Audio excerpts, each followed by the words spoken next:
Welcome to the Town of Belgrade Planning Board meeting of January 2nd, 2025. It is 6:05. And we're gonna call the meeting to order. We're gonna start with a roll call. Present tonight, we have Mrs. Penny Morale, which is an alternate. Mr. Nick Sakaro, Mr. Peter Surgeon, Mr. George Seal, Mr. Craig Alexander, Mr. Hans Rasmussen, who's our CEO, and myself, Sarah Langet. We invite members of the audience to introduce themselves, please. Julian Howard with Lair Realty Partners. I don't call that. Lonnie Peck from Grandview Drive. All right, Ronald Peck from Grandview Drive. thank you. So with that, we will start with a review of the draft of the subdivision findings of fact. And this is for the application of Stevens Farm, Winnipeg. Yeah, so we're gonna review this. I thought. That's probably right. We approved that, this at the last meeting. Yeah. Yeah, so we don't need to review it. Not review it, we need to complete it though. Yes. Should be completed in what? For the subdivision application. Just needed to So go I'll on. take one just so I can follow along. Yeah, All right. yes, I will too. Thank you. You guys wanna follow? Yeah. I'm gonna get that. Okay. So we're gonna go over the findings of facts and conclusion of law. So what's this right here? This is on the application. So, That's a checklist that we're gonna check that, we're gonna do at the end. We're supposed to have a checklist for the, subdivision, ordinance. And I finally put it together, so we're gonna work on that at the end, but right now what we're doing is the findings of facts and conclusion of law for this particular revision. And so, this is painful, but we have to do it for the public. Do I have to fill this out now? No, I'm gonna do this for you. that's just for you to follow along, That should, you don't have to write it out. so you can, follow along. So, I have to read, it's painful because I have to read all this out just for the record, alright? So, subdivision final plan approval, Town of Belgrade subdivision ordinance, Belgrade Planning Board. These findings of fact and conclusion of law were developed in conjunction with consideration of the permit application and public record. Findings of fact. Subdivision type is major, Revision. never mind. Sorry about that, revision. I gotta get a blue pen here. Thank you. Subdivision type is a revision to, approved plan. Name of the applicant is,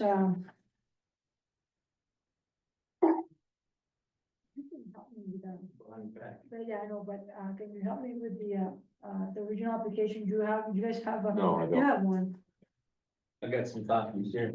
yeah. Sorry about that, There's a copy.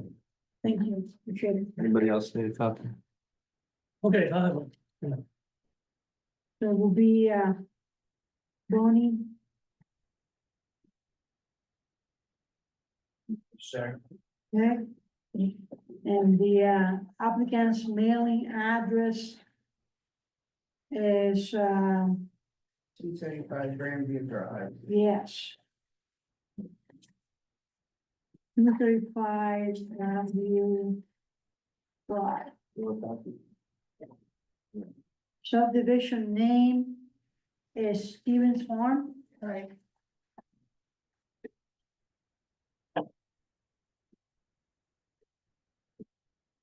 And the date of the application was, we started this in, especially in December, especially in November. Hence, the date of application, Finish first of December, what, 4th, that sounds right to me. December 5th, maybe? December fifth. Yeah, thank you.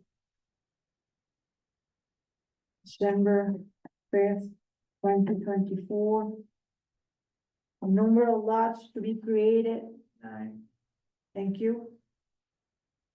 Was written waiver requested, submitted? As no. No, Cite any ordinance of which waivers are approved, none, NA. All right, page 1, now we go to the conclusions of law. Based upon the application materials, testimony, statements, evidence, documents, and all the materials submitted to it, and the above finding of fact, the Belgrade Planning Board concludes based the applicable performance, design, construction, and other standards of the ordinance, and the following statutory review of Title 30A MRSA 4,404 and Article 1, Section 2 of the ordinance, that the proposed subdivision goes as follows. We're gonna be voting on every item here. We start with pollution. Will not result in undue water or air pollution based on PRAS, public record,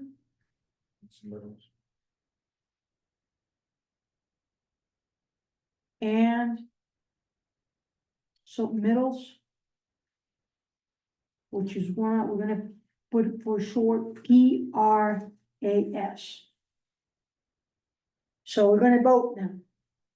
So will not result in undue water or air pollution. Mrs. Zakaro? Yes. Mr. Surgeon? Oh, yes.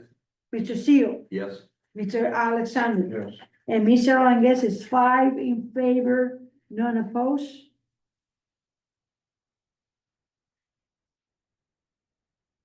Was yes. Sufficient water. Has the sufficient water available for the reasonable foreseeable needs of the submission? So that this application has sufficient water available. So, Mrs. Zakaro, Yes. Mr. Sergeant, Yeah. Mr. Seal, yes, Mr. Alexander, Yes. and me, Sarah Langet, is 5 in favor, for yes, none opposed. Municipal water supply will not cause an unreasonable burden on existing municipal drinking water supply. That's NA. NA. We'll have to vote on that one. Erosion will not cause unreasonable soil erosion or reduction in capacity of land to hold water so that the dangerous or unhealthy conditions result. Mr. Zakara, Yes. Mr. Surgeon, Yes. Mr. Seal, yes, Mr. Alexander, Yes. and me, Sarah Languer, is a yes, so it's 5 in favor, none opposed. Traffic will not cause unreasonable highway or public road congestion or unsafe conditions with respect to use of highways or public roads existing or proposed. And if the proposed subdivision requires driveways and entrances on a state or a state aid highway, the Maine Department of Transportation has provided recommendation indicating that the driveways or entrance conform to Title 23, subsection 704, and any rules adopted under that section. Mr. Sikora? Yes. Mr. Surgeon? Yes. Mr. Seal? yes, Mr. Alexander? Yes. And me, Cyril Languez, is 5 in favor, for yes, and not opposed. Sarah, And everything having base A, Sarah, it says based on. yeah, I just noticed that, I'm sorry. Oh, okay. We don't do subdivisions every day, so, A, B, and D, all of that is based on PRAS, all of them.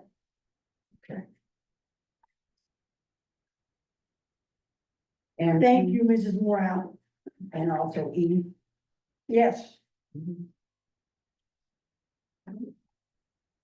right. So B, C, and E, both of them are based on photo records and submittals. Right. Next.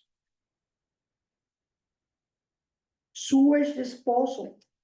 Will provide for adequate waste disposal and will not cause an unreasonable burden on municipal services if they're utilized. That's, is based on PRAS.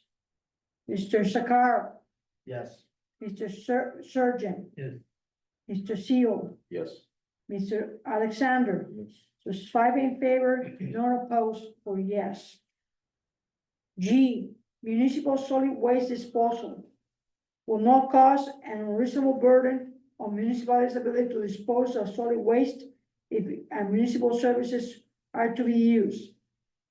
That is based on PRAS. So, Mr. Sagara. Yes. Mr. Surgeon. Yeah. Mr. Seal, Yes. Mr. Alexander, and me, Sarah Langet, is 5 in favor, none opposed, or yes. Aesthetics, cultural, and natural values will not have an undue adverse effect on the scenic and natural beauty of the area, aesthetics, historical site, significant wildlife habitat identified by the Maine Department of Inland Fishery and Wildlife or the municipality.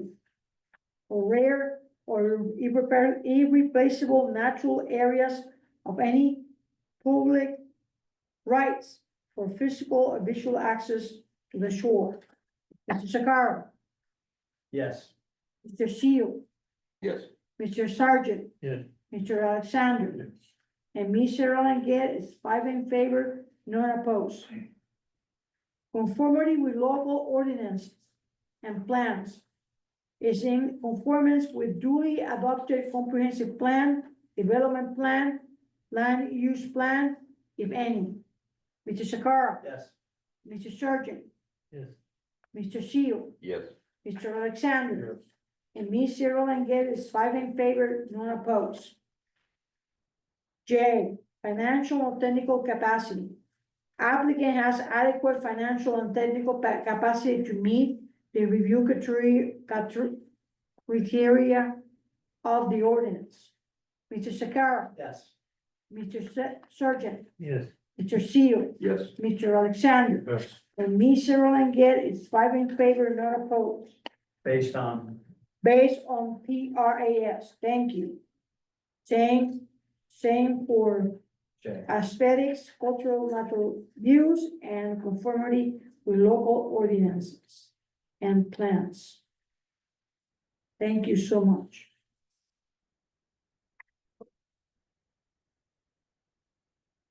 Surface water, outstanding river segments will not, whenever situated entirely or partially within the watershed of any pond or lake, or within 250 feet of any wetlands, great pond, or river as defined in Title 38, Section 435 through 490, adverse or unreasonable effect to the shoreline of such body waters based on PRAS. Mr. Sakara, Yes. Mr. Surgeon, Yeah. Mr. Seal, Yes. Mr. Alexander, Yes. and me, Sarah Langet, 5 in favor, none opposed, yes. L, groundwater will not alone and in conjunction with existing activities adversely affect quality and quantity of groundwater based on PRAS. Mr. Sakara, Yes. Mr. Surgeon, Yes. Mr. Seal, Yes. Mr. Alexander, and me, Sarah Langet, is 5 in favor, none opposed, yes. Flood areas, based on the Federal Emergency Management Agency's flood boundary and floodway maps and flood insurance rate maps and information presented by the applicant, the subdivision or any part of it is in a flood prone area. if the subdivision.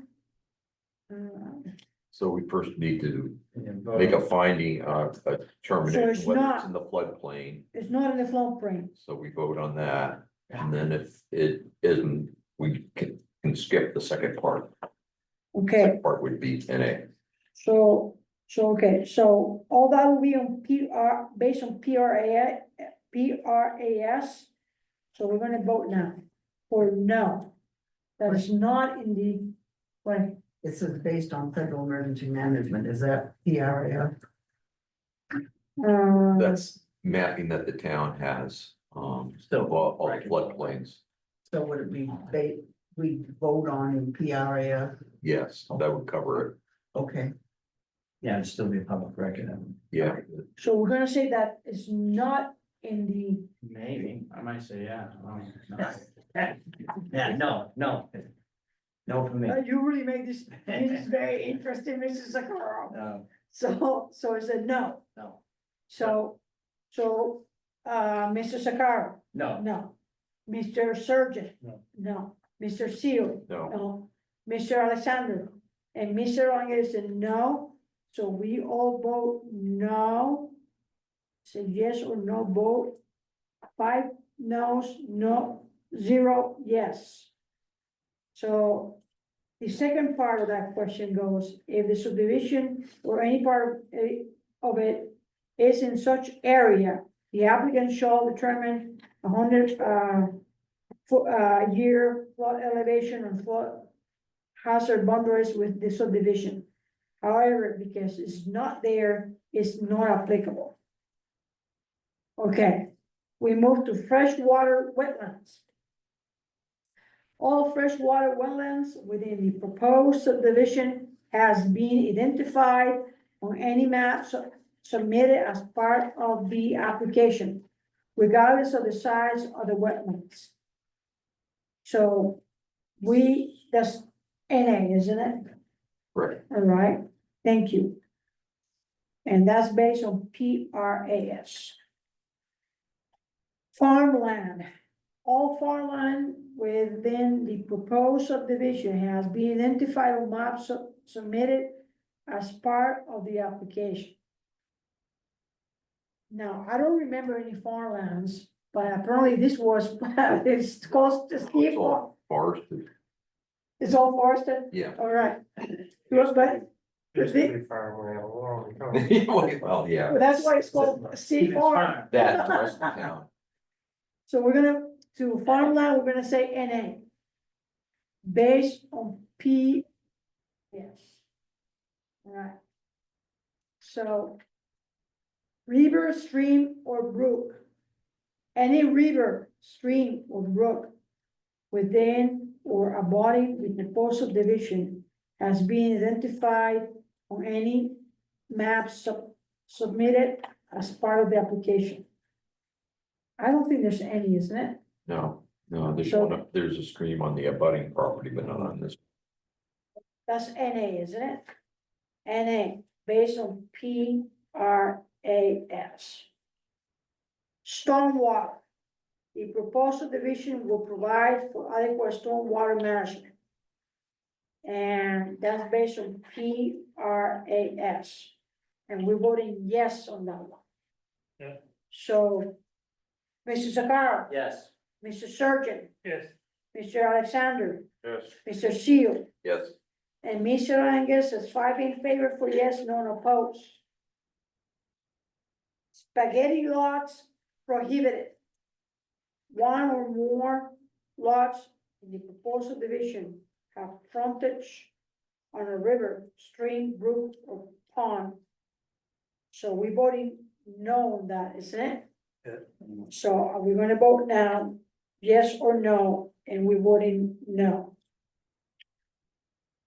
Mr. Zakaro? No. Mr. Surgeon, Yeah, no, Mr. Seal, no, Mr. Alexander, no. and Mr. Rangel, 5 no's, 0 yes. So, the next question would be if actually, qualified as a prohibited spaghetti lot, and we're gonna say NA. And all of that is based on PRAS. Right. Next. Getting closer to the end. Lake phosphorus concentration.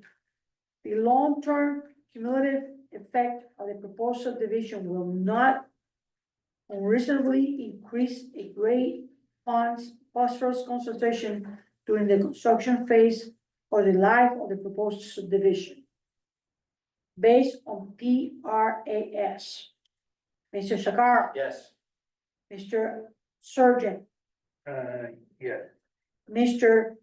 Seal, Yes. Mr. Alexander, Yes. and Mr. Langes, 5 in favor, none opposed.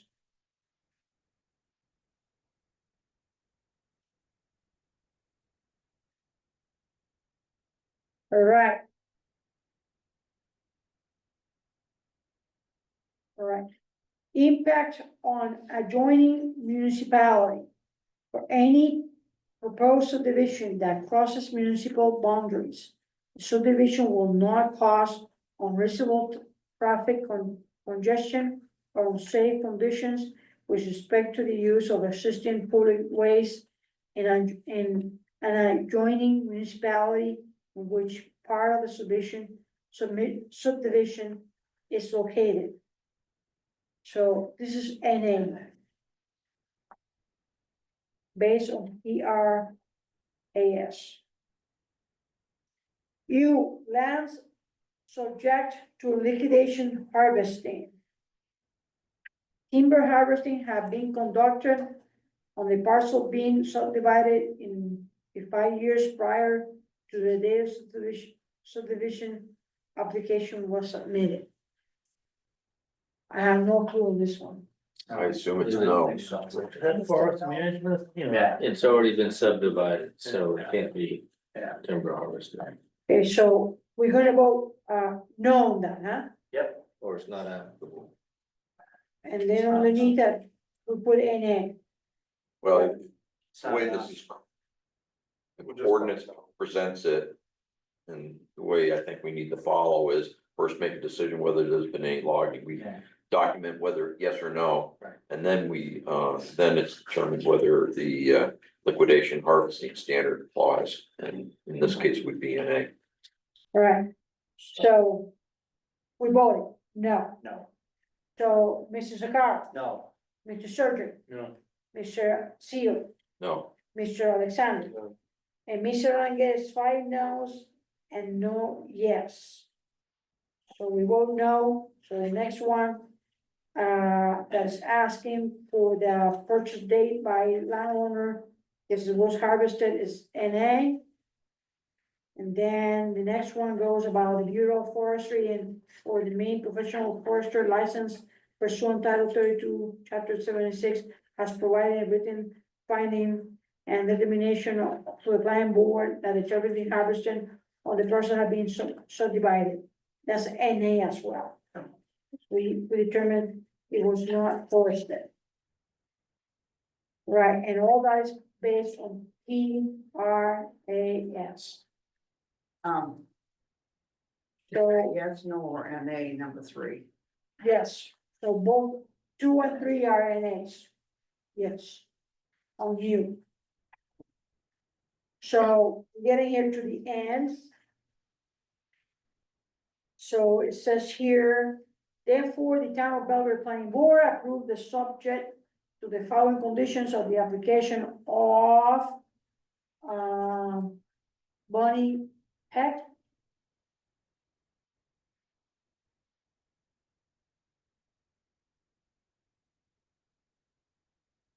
For subdivision named Stevens Farm.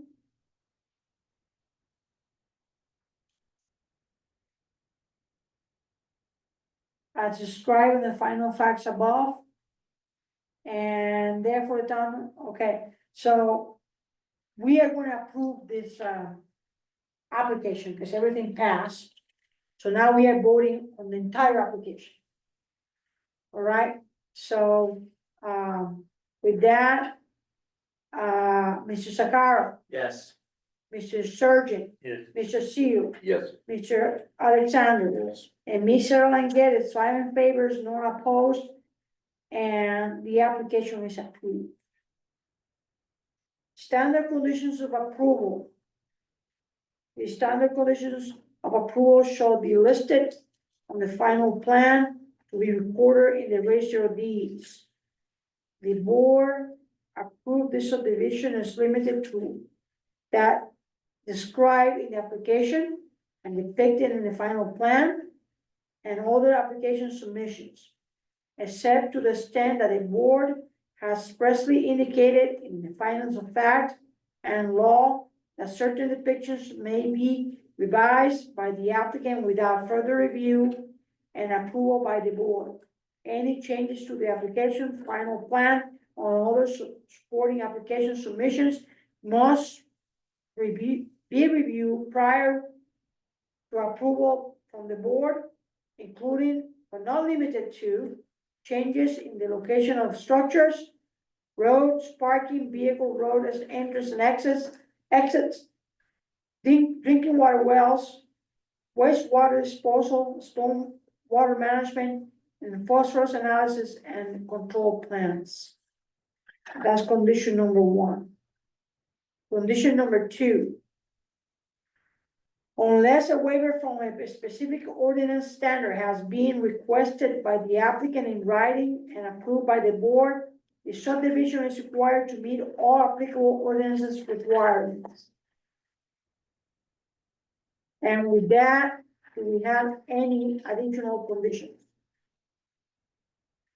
I don't think so. So I don't see none, so I'm gonna. And then that page, and I'm signing the application. It's approved. Question, Go ahead. page 6 of 8, Yeah, number 3. yeah, Was that yes, no, or NA? any, NA, yes, gotcha, thanks. not a problem.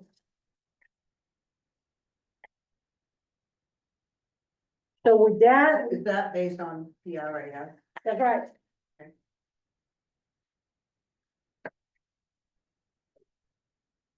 So with that, we have the findings of facts, so we have a, formal application that we have to sign. Or, Well, we need to sign the plot plan that goes to the registry of deeds. And before that can be done, these conditions need to be added to that plot plan.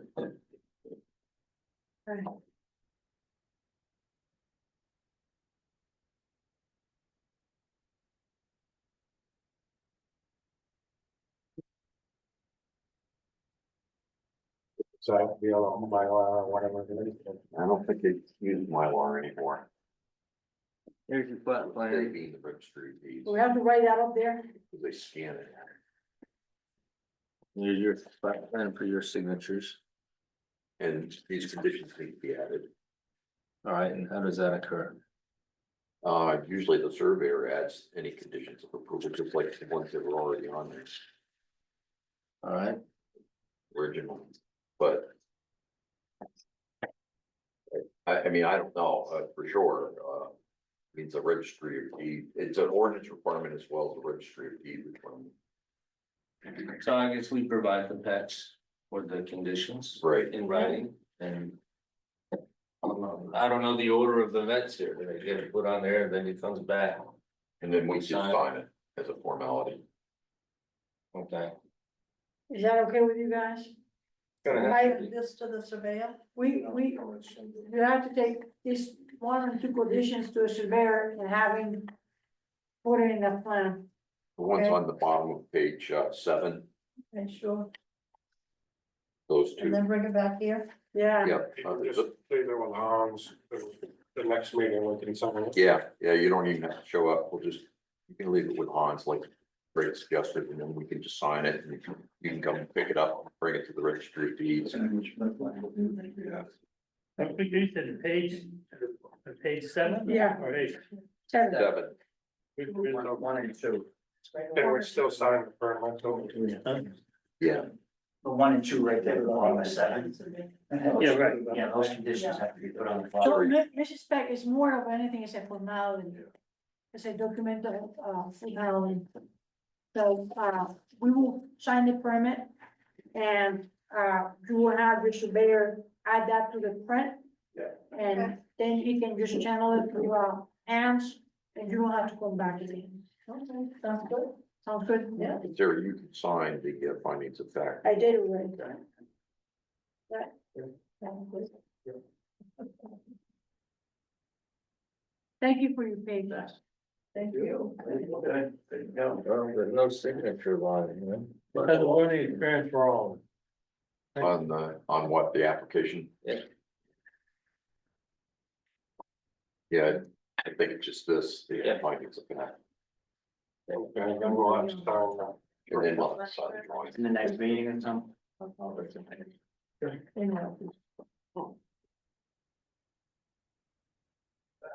That's why they got rid of it.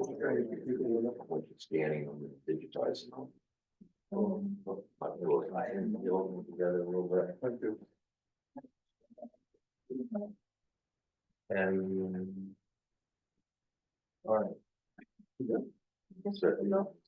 Yeah, all set, congratulations. Thank you. Thank you very much. You're very welcome. Did she have a copy already? She had a copy, right? No, she doesn't have a copy No, last you have to time. find the conditions. The condition to win, that's the last page of, the copy she has, it's 1 and 2. So if you, I think you give her a copy to follow along. Yeah. So the conditions are on page 7. Yeah, thank you. Any questions, you call hands. Don't call us. You'll take commission for it. Yeah. Yeah, I worked there. Oh, you Sure, well, yeah. I don't see it. Boy, they've been having it as an acquisition. They can't keep it up here a little bit. Really? No, it's like been open like 6 times. Yeah. So. Well, it was a good job, but it's just. I don't know if they can't beat people. Did it well. Yeah, I did it. Then I went over the board of nursing. So- So I could keep my real estate license. Yeah, yeah. Is Roger gonna be? He's Yeah. Oh, I didn't recognize, I guess I figured it out. Well, good luck. Thank you. Thank you, nice meeting you. nice meeting you. Anyone through you? One of these meetings. So we're taking a short break here. Thanks a lot. Yeah, you're very welcome.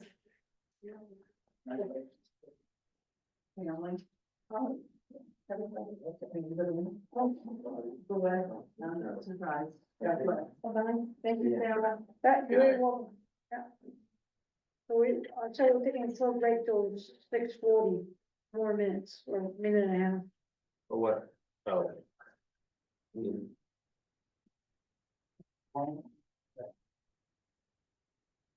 Did you want that recorded in a minute?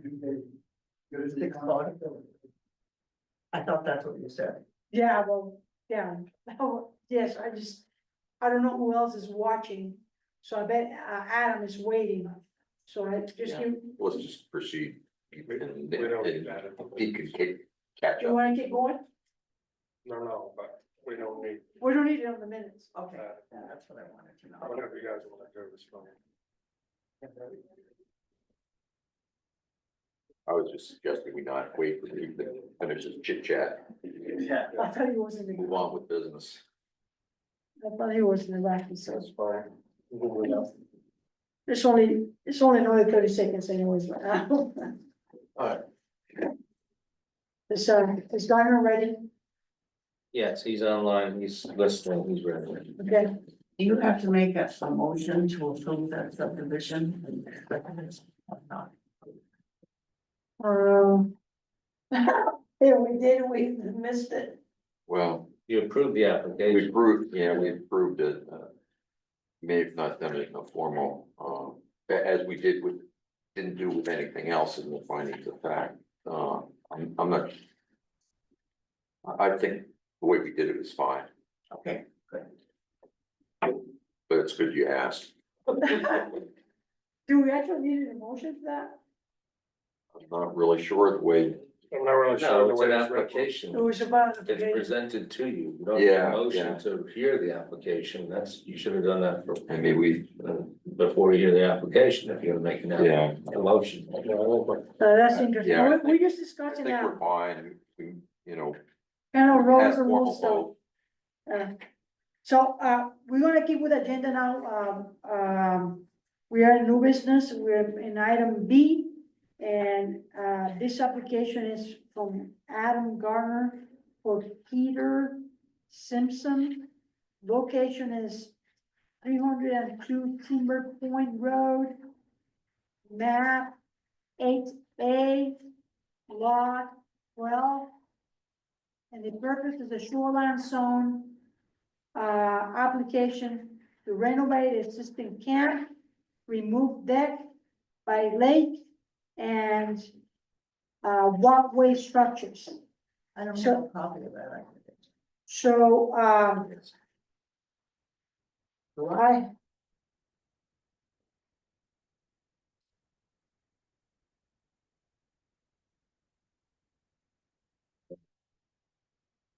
Peter Simpson. Oh, yeah. okay, so with that, I think I will open the floor for Adam to see if he, has some comments about the application. Okay, can you hear me? Perfect. Okay, yeah, sorry, I apologize. I thought it was next week and I'm at my son's basketball practice, so I do apologize. But yeah, what what we're looking to do is add an addition. If you're looking at the lake on the right-hand side, you kind of see it's pretty well spelled out in the set of plans. Would be out of the, I believe it's a 75-foot mark, but we're within the 100. So we need to revegetate some certain areas. Part of the driveway in front of the garage, I believe we're gonna remove one of the doors, so there's no access to that side. You know, vegetate that back in, vegetate in the path on the left of the building, and then there's like a old dock by the water that we'll remove that. So that'll get us back to our 20% coverage. I mean, Hans has probably been down there, and you can see that the driveway is really just pine needles and it's not like a defined driveway. So it's a really environmentally friendly piece of property, but to meet that 20%, we do have to revegetate certain areas and remove some things. But the idea is to put on the addition, not going any higher than what's there. And just renovating will be, you know, ripping it down to the studs on the inside, new interior walls, insulation, plumbing, heating, stuff like that. But we're not gonna change any of the existing structure other than adding that one addition.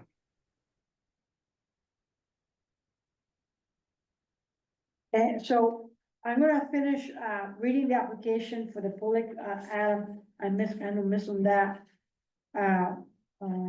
Very quickly, the applicant, is J&L Contracting, that's you. You are in the, Belgrade Lakes area. The owner is Peter Simpson, and, it's in, Chevy Chase, Maryland. Specific location of the property is, as I said, 302 Timber Point Road, map 8A, lot 12. And this is in a Long Pond. Current use of the property is residential. And I guess the proposed, construction is to renovate existing camp, add an addition of 368 square feet, remove part of the lakeside deck, which is 55 square feet, and remove deck by water.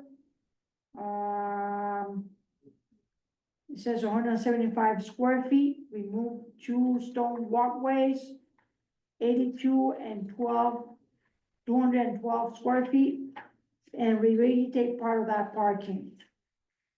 System sewage disposal system type and capacity is 3.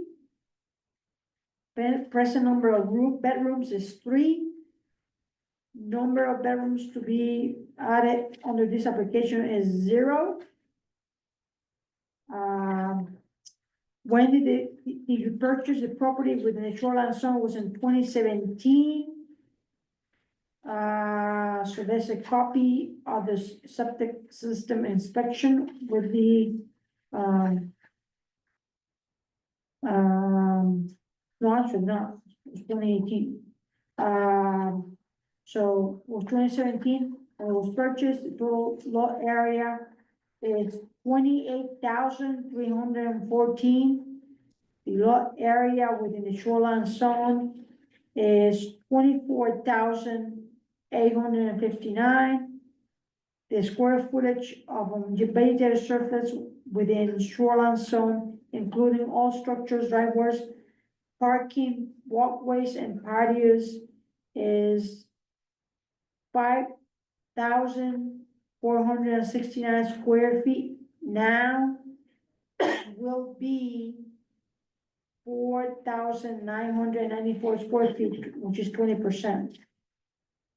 What is the total area of cleared openings of woody vegetation? It is less than 10%. Total number of structures on the lot is 2.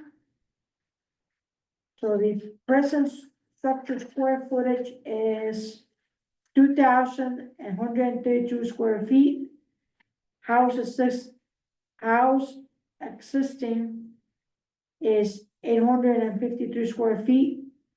Proposed structure square footage is 368 square feet, that is new.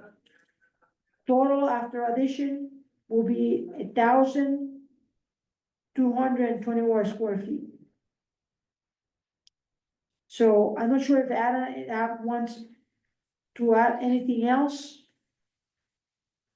If the answer is no, That sounds exactly correct what we're doing, which you just read off there.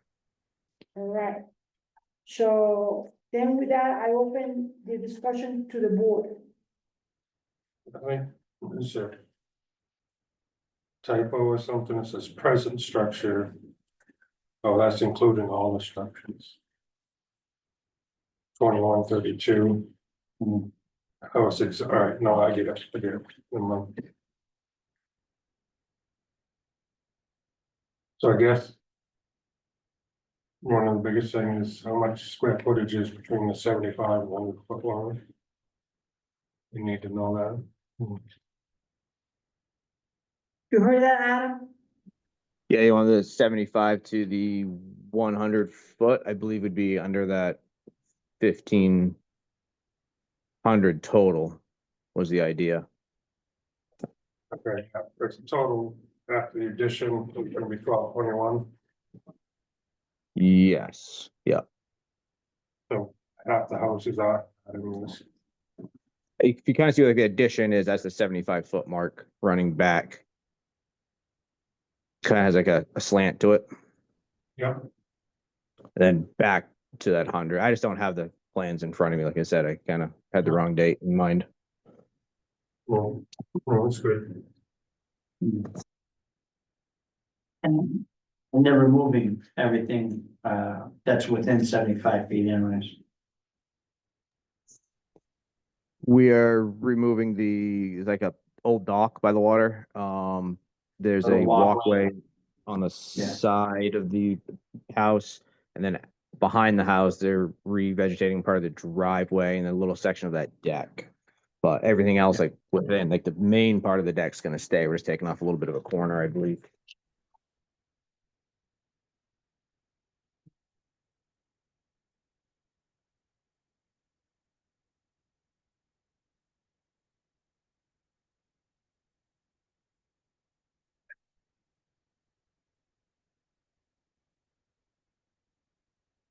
Adam, I'm drawing A1.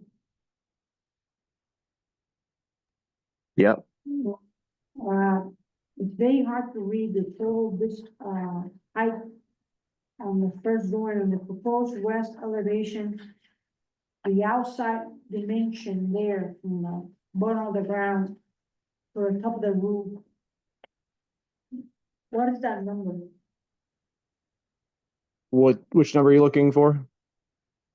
So when, and the drawing that is A1, But it doesn't really matter to us, because it's gonna be lower than what's there. Yeah, it's lower than the existing roof line that's there. I would guess that roof line's probably 22, 23 feet from the ground. It's an 8-foot wall with a 12 pitch on it. So it's probably like 22, 23 feet. The existence 23.4.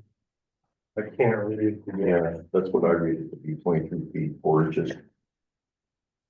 At maximum height, but nothing's gonna be higher than that 23, anyway, so. Right. But, So, and the I can't 60, read the additional. in the AB one, which is the system drawings, I don't have any dimensions. You guys have dimensions on those? I had dimensions on the proposed ones. And just for the record, Adam, it'd be fine with me that it's the same dimensions of the original one, but they're hard to read, that's all. Right. I can get a full scaled sized set, like a 2436, to Hans, or if you need to for your review, to see that. That's not a problem. Yeah, the proposed ones, the south elevation is the one that I can read the best. And instead of 23, I'm reading 25. That Sorry, AB1 doesn't have it, but if you go to A1, A1, yeah. A1 has the dimensions. Yeah. Yeah, but can you read that? The same, yeah, Can you read? 23 feet, 4 inches, isn't it? Yeah, It's the that's the existing house. existing. yeah, it shows the addition, 12 feet wide, it's gonna be 19.2.5 tall. Right. We're coming in under that other existing ridge line. Yeah. Right, So I think the height we're good on. yeah. Yeah. I think the only real question was just the revegetation to hit our 20%. I think everything else, the numbers work. It's just that 20% of getting the site back to what it's supposed to be. Yeah, Adam, the addition's gonna have a crawl space or foundation, or what's gonna be? Uh, 4-foot crawl space underneath it. All right, so all the excavated materials will be removed from the site, correct? Yes. Yeah, we'll put stone drip edge around it and just do mulch and backfill it. It's the original that you have, and I think this is your point. Yeah. Do you have full-size ones, or do you have just the reduced ones that are, This is, can you, all I've got. are yours legible in terms of the dimensions? Yeah, you want a little magnify glass? No, No, just for the record. I'm just asking My office, because I use all the time. for future reference, it's important you be able to read it, that's all.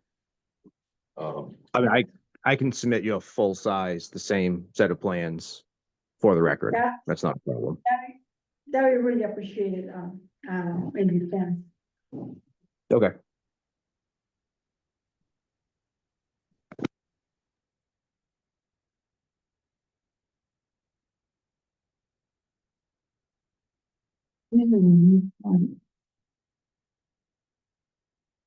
I can go copy these into ledger paper and blow them up if you want to look at them now. No, I'm good with it, I'm just concerned for the record. I understand that the addition is actually lower than what is existing there. So I'm good with it.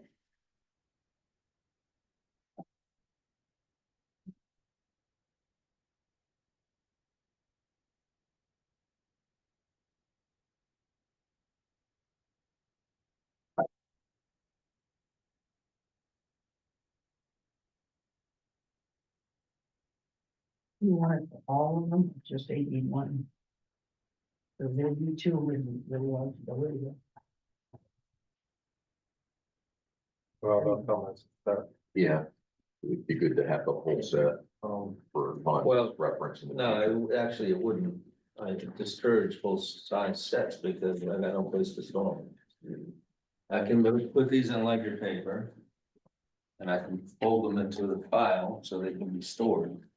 So I'll do it right now so you can read it and verify it. Don't need one.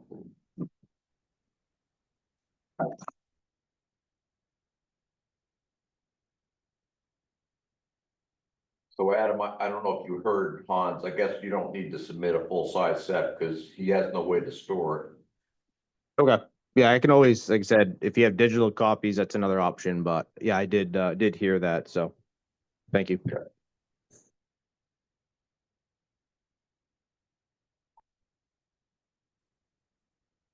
These pesky engineers that you have on the board, they always want to have the right, things that can be seen. Shame on me, Adam. So I really appreciate the C1 drawing, Adam, with the existing impervious areas and the proposed ones. This is very clear and very well detailed. Okay.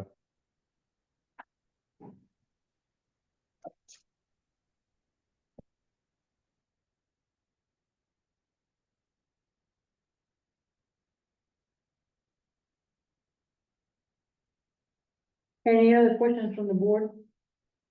it. Not on my part. It's all order to me.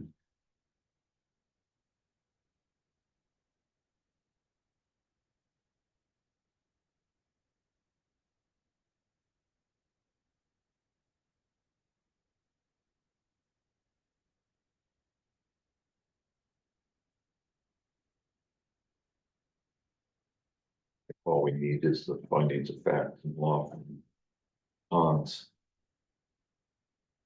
I got hands inspected.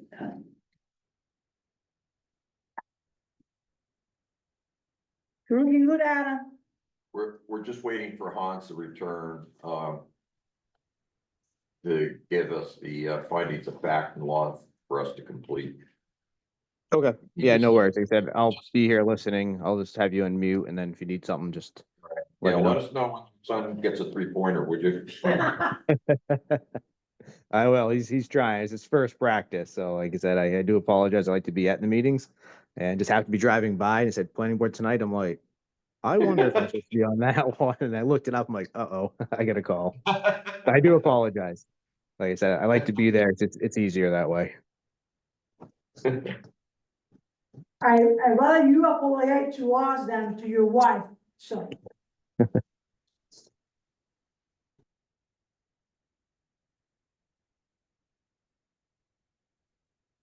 We have one stuff here to go with. Yeah, right there we go. And that's it. All right. So we're having jump start here, and. Okay, sounds good. Findings of fact and conclusion of the law. Applicant name is Adam Garner for Peter Simpson. G&L contracting, Was that? G&L contracting. Yeah. Applicant address is 302 Timber Point Road. Map 8A, lot 12. Findings of fact, the applicants on date applied for the shoreline zone permit for renovate existing camp, remove deck by lake and walkway structures. The application was presented to a planning board on January 2nd of 2025. These findings of fact and conclusion of law were developed in conjunction with consideration of the permit application. Conclusions of law. Based upon the application materials, testimony, statements, evidence, documents, and other materials submitted to it, and the above findings of fact, the Belgrade Planning Board finds that the project is permitted. And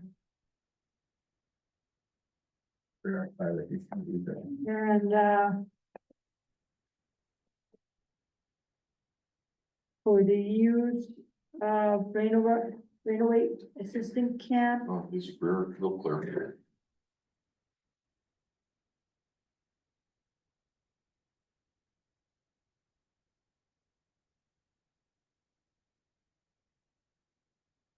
Remove deck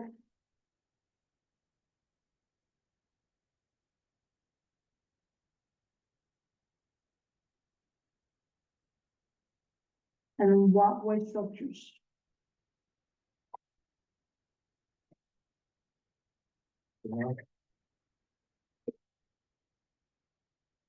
Under section 14, table 1 in the ordinance, and further makes the following conclusions based on the applicable provisions in section 16D of the ordinance. So we're gonna be voting here on different items. Bear with us, Adam. So will maintain safe and healthy conditions. The board found this standard was met based on PRAS, which is Public record and some else. thank you. Records, public records and submittals. So, voted alone. So we're gonna call that PRAS from now on. So the board found the standard was met based on PRAS. Mr. Sakara, Yes. Mr. Surgeon. Yes. Mr. Seal, Yes. Mr. Alexander, Yes. and me, Sarah Longet, is 5 in favor, none opposed. Will not result in water pollution, erosion, or sedimentation to surface waters. The board found the standard was met based on PRAS. Mr. Sakara, Yes. Mr. Surgeon, Yes. Mr. Seal, Yes, with the stormwater management condition of approval.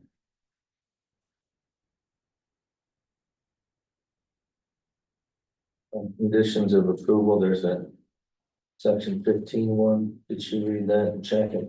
That it's applicable to this.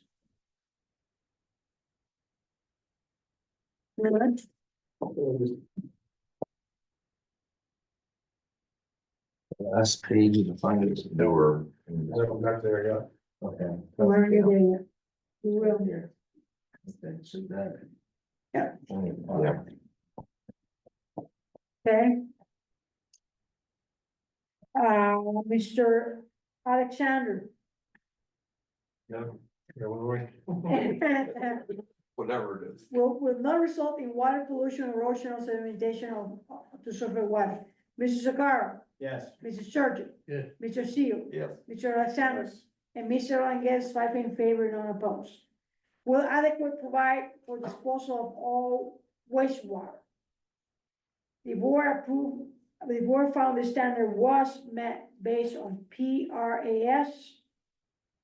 Mr. Sakara, Yes. Mr. Surgeon. Yes. Mr. Seal, Yes. Mr. Alexander. Yes. And me, Sarah Langet, is 5 in favor, none opposed. Will not have an adverse impact on spawning grounds, fish, aquatic life, birds, or other wildlife habitat. The board found the standard was permitted based on PRAS. Mr. Sakara. Yes. Mr. Surgeon. Yes. Mr. Seal. Yes. Mr. Alexander. And me, Sarah Langet, is 5 in favor, none opposed. Will conserve shore cover and visual as well as actual point of access to inland waters. The board found this standard was met based on PRS. Mr. Sakara, Yes. Mr. Sargent. Yes. Mr. Seal, Yes. and Mr.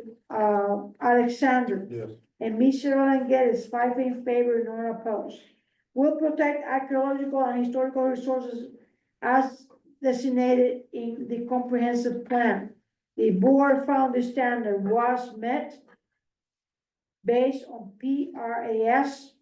Mr. Sakara. Yes. Mr. Sargent. Yes. Mr. Seal, Yes. Mr. Alexander. Yes. And me, Sarah Langet, is 5 in favor, none opposed. Will avoid, problems associated with the floodplain development and use. The board found this standard was met based on PRAS.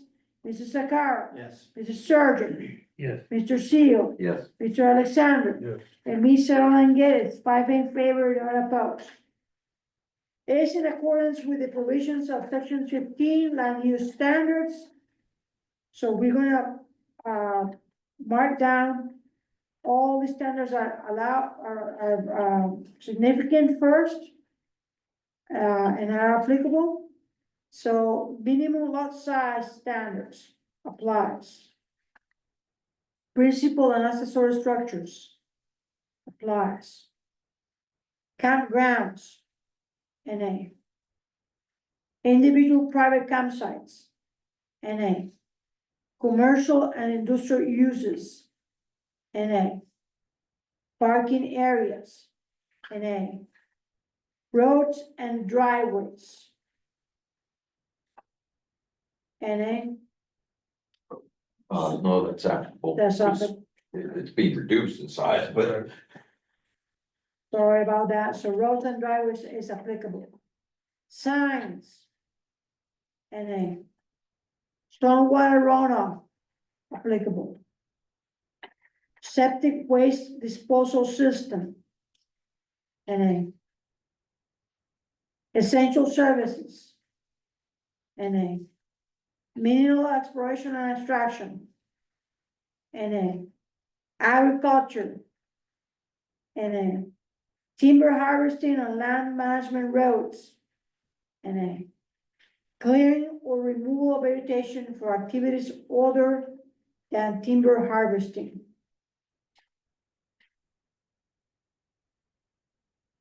what was that one? Clearing or removal of vegetation. It's in there, it's not proposed. Are there any trees coming down, Adam? No, I think there's maybe a couple little small ones, but no, like small little shrubs, but no big trees. So we say applicable? Yeah, applicable. Hazard trees, storm damaged trees, or dead tree removal, that's NA. Exceptions to clearing and vegetation removal requirements,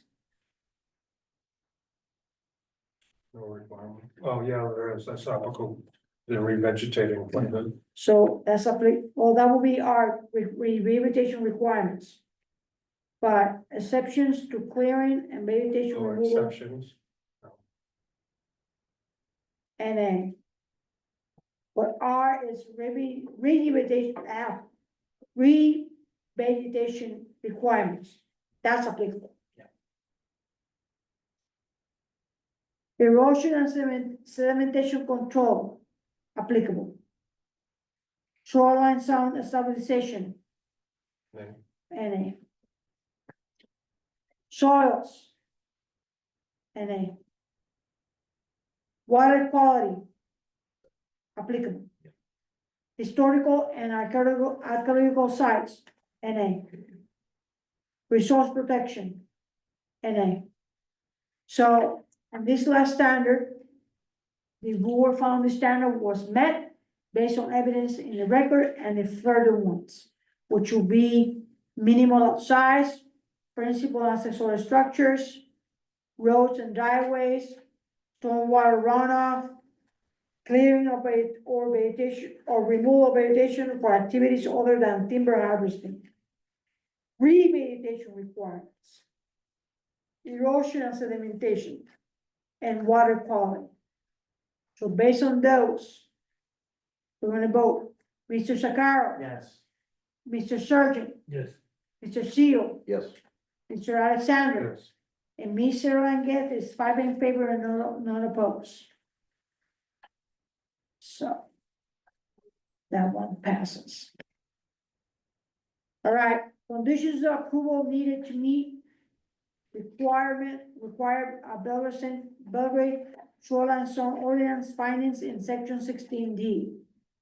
Number 1 is the management storm runoff from new or expanded structures in accordance with section 15I of the Belgrade shoreline zone ordinance and the Maine Department of Environmental Protection best management practices as outlined in the conservation practice for homeowners publication.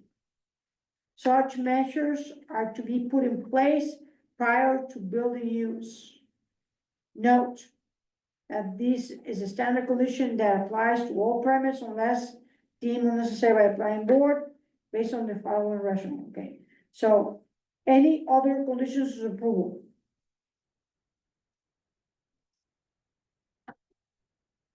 No. Hear none? So final decision, and here's the last vote. Based on the above findings of fact and conclusion of law on January 2nd of 2025, the town of Belgrade Planning Board approve or will approve the shoreline zone permit application of, GNL contractor. GNL contractor. GNL contract.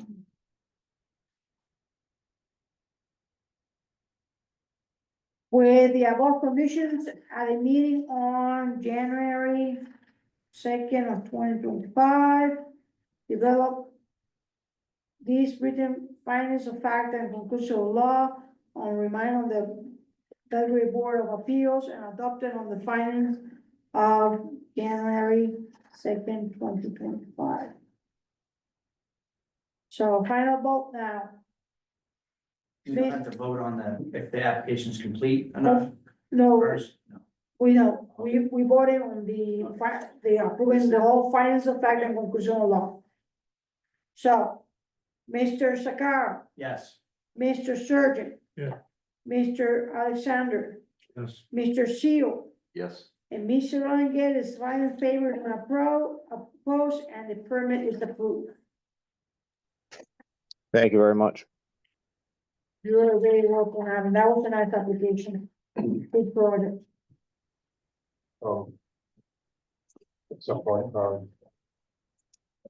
don't need it, right, but I did finding the facts of the shoreline. I have the commercial, I have the subdivision now, but I don't have the shoreline yet. Just so I can follow along, Sure. I don't need it, next time I have one in, like this, get coffee. What we have this for them.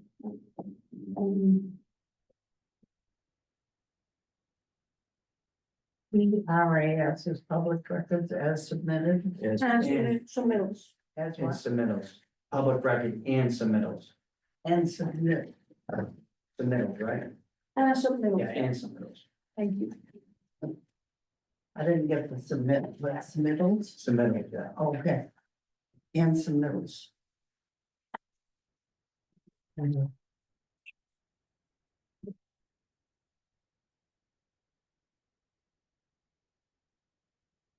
You'll find an application. Well, that's fine. I'm gonna go and grab a, drink really quickly and I'll be right back.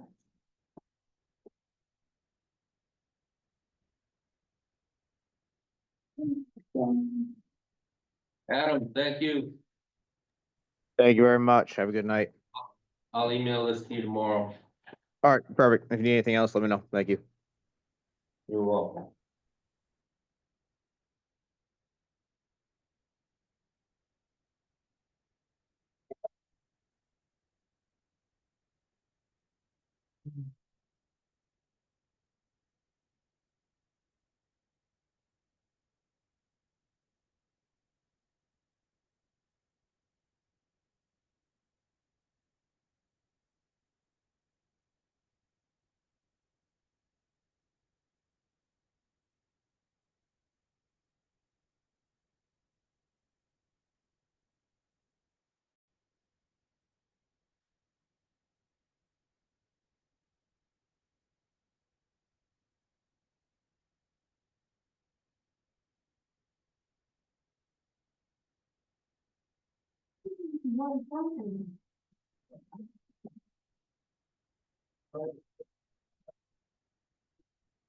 What was that?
And I upgrade a little bit, I mean, or things that you know. Yeah.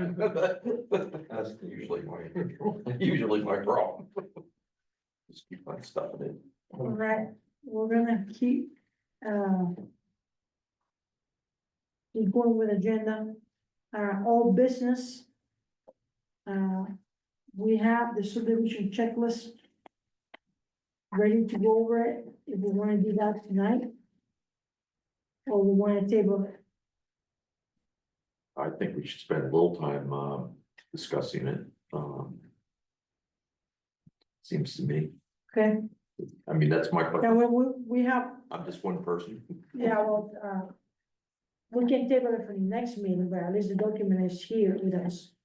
I think the most important thing to discuss on all business will be, the final wording for the shoreline zone ordinance, changes. Right, yeah. I mean, my only comment about this, just looking at it real quickly right now, is that, it doesn't it doesn't capture a lot of the submission requirements in the current ordinance. And what needs to be submitted also depends on whether it's a minor or a major subdivision. And to a lesser extent, whether it's the preliminary subdivision application or the final subdivision application. And I think, at a minimum, the minor versus major should be reflected in this, So you want to see like another column? well, I'm not quite sure how best to do that. I mean, clearly,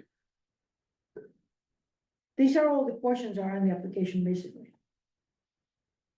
yeah, and you can remember that the application is, most of the application isn't what's on the application form. Most of the application is actually all the submissions that go with the application form. So, and that's what's not reflected here, up to and including the surveyed plan.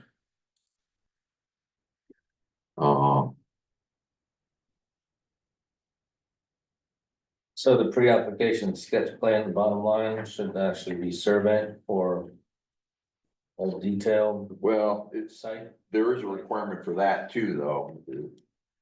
As the, Well, if we need a detailed engineered site plan, why do we have a sketch plan? That's Well- right in the application. Of the application. yeah, Well, maybe we the should. way the ordinance is designed, the first step is for an applicant to come in with a preliminary sketch plan and discuss what the site generally looks like, and then to set up a site visit for us to go out and look at it. That's the first step in the process. So I assume that's where that came from. If you look at it's called site sketch plan meeting and on-site inspection. First step. I mean, a lot of times that might not necessarily be needed, but. So there's some additional work need to be done on this checklist Yeah. before we go over it. I mean, the application, like, for example, the application that was submitted for this revision that we just approved, I mean, that's not based on this version of the ordinance. That's based on a prior version of the ordinance. Okay, So I think that's, That's all I can find. yeah, no, I know that's all you could find. I'm just saying, that's where the disconnect comes. Well, we need to find the application, and if we're gonna make the checklist according to the application, then let's find the right application. Well, or another way to go would be not spend a lot of time on the application, but ensure we have a complete checklist, based on the current ordinance. Mhm. And what, with the goal being, not only as guidance to us to ensure that we're getting everything that the ordinance requires, but also guidance to the applicant so that they have a quick and easy way to know what's So now- expected of them. yeah. I was just thinking, my brother, he was on the, planning board over in, I told us there, you know. And they got a major and minor, maybe we could touch base with the code enforcement over there or something, or, you know, see what they got, we could, Oh, but is their application gonna follow our ordinance? I don't know, I This don't is know. where we're getting Yeah, I chicken know. and eggs here. And right now we have a chicken and some old eggs. Right, okay, what about Oakland? Would they have to have something? The same situation. I mean, is it gonna follow our, I mean, we're wanting a checklist and an Yeah. application that Right. follows our ordinance. Yeah, So I started stealing thinking, from somebody else isn't gonna, no, that So- would help though. One inquiry that might be worthwhile though would be to KV Cog. And I say that because KV Cog is who helped us develop this ordinance and they based it on a state model ordinance. Oh, okay. And so I wonder if they would have A checklist, huh? a checklist that would be 90% there for us. Okay, I'll look into Just a that. thought. Cause their original contract, well, not contract, I don't know if they did it. Their original, they were, when, they were originally going to provide us not only with the help us with the ordinance, but also a checklist and a new application. And they had a whole bunch of changeover in staff. And so that fell by the wayside. So it's not inappropriate to ask them. Will do. Good place to start, yeah, David Cameron. Might as well ask them for both. Yeah. Yeah, right, while we're at it, right?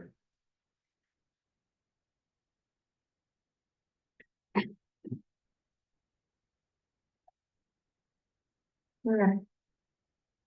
So.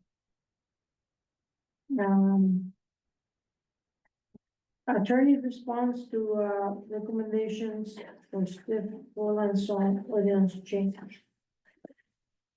So we have, I guess all of us, we had a very busy Christmas season.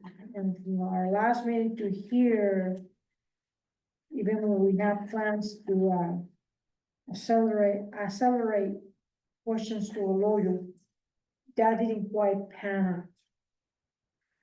That didn't pan out. So in the last 2 days, I think, we have been exchanging strong emails, emails between board members to get this squared out and figured out what is the language that we're gonna send to the lawyer to ask. And basically, the emails after we went home from the last meeting and kind of brewing our own minds about the only part that we have a kind of a, I wouldn't say a disagreement, but we have extra arguments on.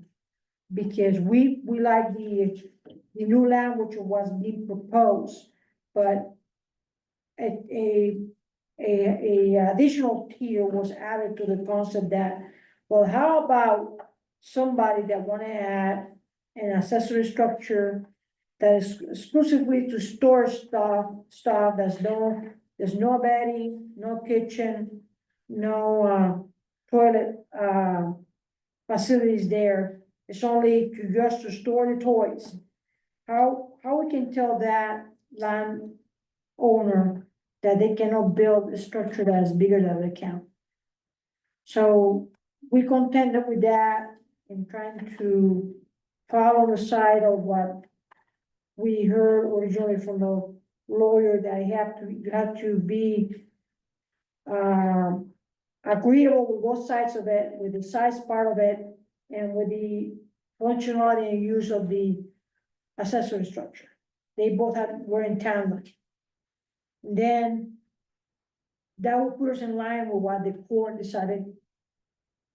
A final decision, the court law decision.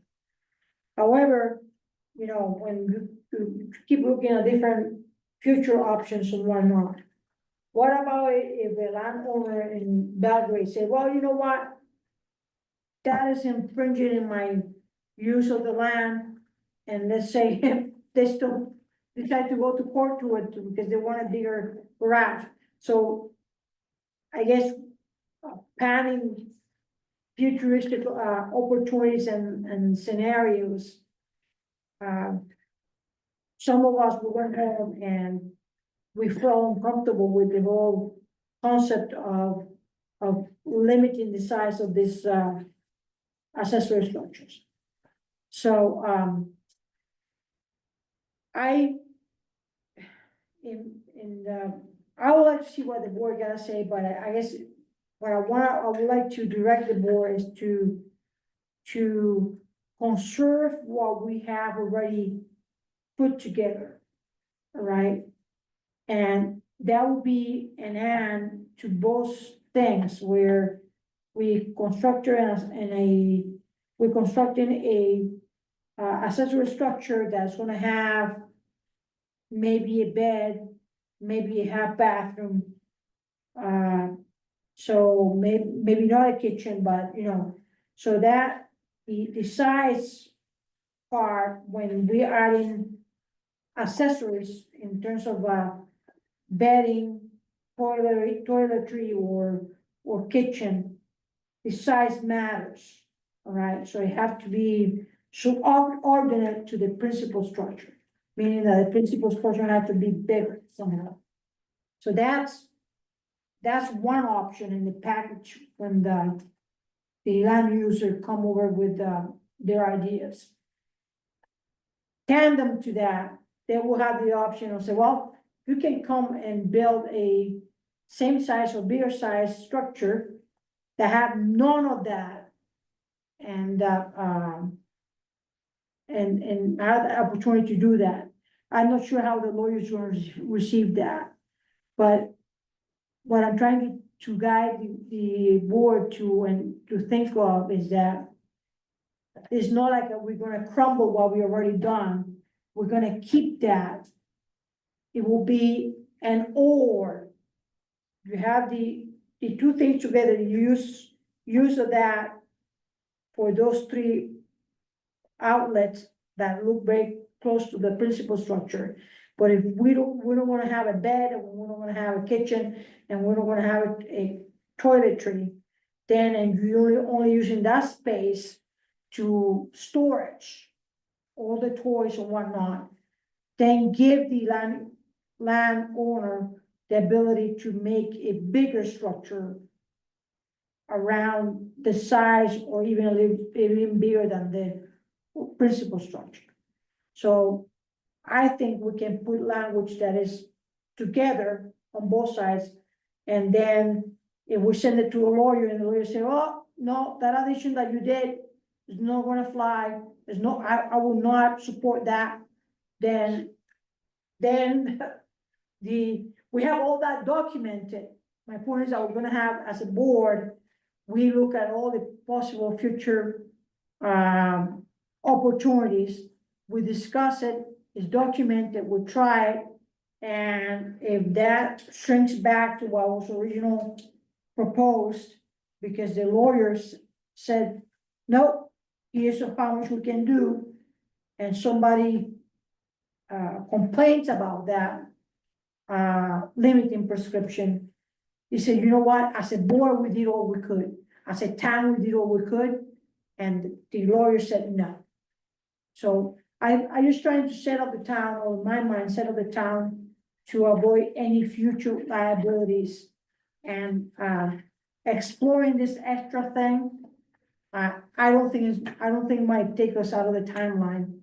It will add a simple opinion from the lawyer, if anything. That will be my take on it, and I'm not sure how much of disagreement we're gonna face tonight on it. But I just I would like the board to mindfully and logically consider maintaining what we have as plan A, a steady plan A. And basically plan B will be adding to A this little alternative. And on top of all that cake that I just gave to you, the cream to me will be adding a clause, and that's something that we have not discussed before. That if they take plan A or they take plan B, whoever comes for an accessory structure, they're gonna be bound to really do what they say or face penalties in terms of financial penalties, because this is what it took us first in this the whole town. So let's say they go plan A, they go with the alternative A, where they're gonna be adding, it will be a bedroom, whatever, toilet or kitchen, and everything's gonna be smaller than the principal structure, so it will be in accordance with what the courts do want us to do. Great, fantastic, we are approving all this, but if you don't do what you say here, well, it's gonna cost you the 3 times the price of the accessory structure. So let's say the addition that they wanna do to the camp with accessory structure is $150,000, and they wanna play clever and smart. Well, you got off the line, the fine happens to be $450,000. That'd be my take on it, I got one. huh? That's an interesting concept, yeah, just. Well, you know, we don't want to place our town in this peril again. So if you say you're gonna do this, stick with the plan, be honorable, right? Right. And if they get off the rails, too bad, now it's gonna cost you 3 times for doing that. That way by taking it. So why don't we tie this 75% into anything that has a bedroom included in it? And that'll allow the storage, like garages and stuff, being able to be built. Because one of the things that popped into mind was, and I don't know if that's the right way to go, but, so how many accessory structures can you have? I have Oh. that too. So, secondly, is a pool considered an accessory structure? Is a pool considered a structure? I believe it is, isn't it? What was that? So, What? is a pool, swimming Oh, pool, cool. Yeah. considered a structure? Yeah, And patio is considered a structure. So, I mean, we're not just limiting a living space, we're limiting everything. With a vast, with 75%. Yeah. So, so can we tie the 75% in with bedrooms? And allow the rest? If they get through the rest of the ordinance. The only issue with that is people build an art studio, you know, they wanna put a shower and a sink in there to clean up their pottery or whatever. Oh, that's not a bedroom, that's fine, meditation room. no, so if you have, I would not allow it, I mean, my taking it. Cause we don't wanna go this route, I wanna pave this, so it's a highway that we don't have to go back to it again. We're gonna be in this situation again as a town. If it has a couch, if it has plumbing. Of any kind, No, I It think doesn't have- plumbing But you can't can stop be allowed. the future owners. Somebody builds it, sells it, dies, whatever, the family inherits it, the next people say. They weren't in this room, they don't know the rules. Well, They're it not- should be in the deed, you know, it should be in the register of deeds. After it's approved. Lay a heavy fine. So then what I hear you saying is that the limiting sizing, it will be only for a structure that has a bed. So, What do you think? but if, I mean, I'm just throwing stuff out there. Yeah. But even then, it's still taking away people's rights. I understand, I would question, if we were to strike 75% altogether. Would the language that is in there now be sufficient enough to decline, like if someone comes before us and it's duplicating and it's not complementing, but it's more duplicating, would the language aside from the 75% be enough for us to say we can't accept this application? Because it's duplicating the primary residence. That's why you're aboard here, look, you're reviewing it. Right. And if it That's- appears to be the same, you say, sorry, I can't. I think ideally, if we had language in there that gives us the authority to decline an application, because as a board, we believe this is now duplicating the primary resident. And they have no type of recourse because it's in our ordinance and it's worded to the, where we can deny it. And then also if they come before us and they want to build a pool or a garage, the 75 is not in there, so we can then approve a garage. That makes even more sense. And I think the way you get to where Nick wants to go is in the definitions. We have clear definitions as to what's what. Just The take ordinance garage. already says you can't have two primary or principal dwellings. So unfortunately, they don't define principal dwelling, they define residential dwelling unit. And it's showing chapter 1000 and showing its own ordinance, but Well, principal structure, for better or for worse, is defined as anything that's not an accessory structure. So you define it by how you define accessory structure.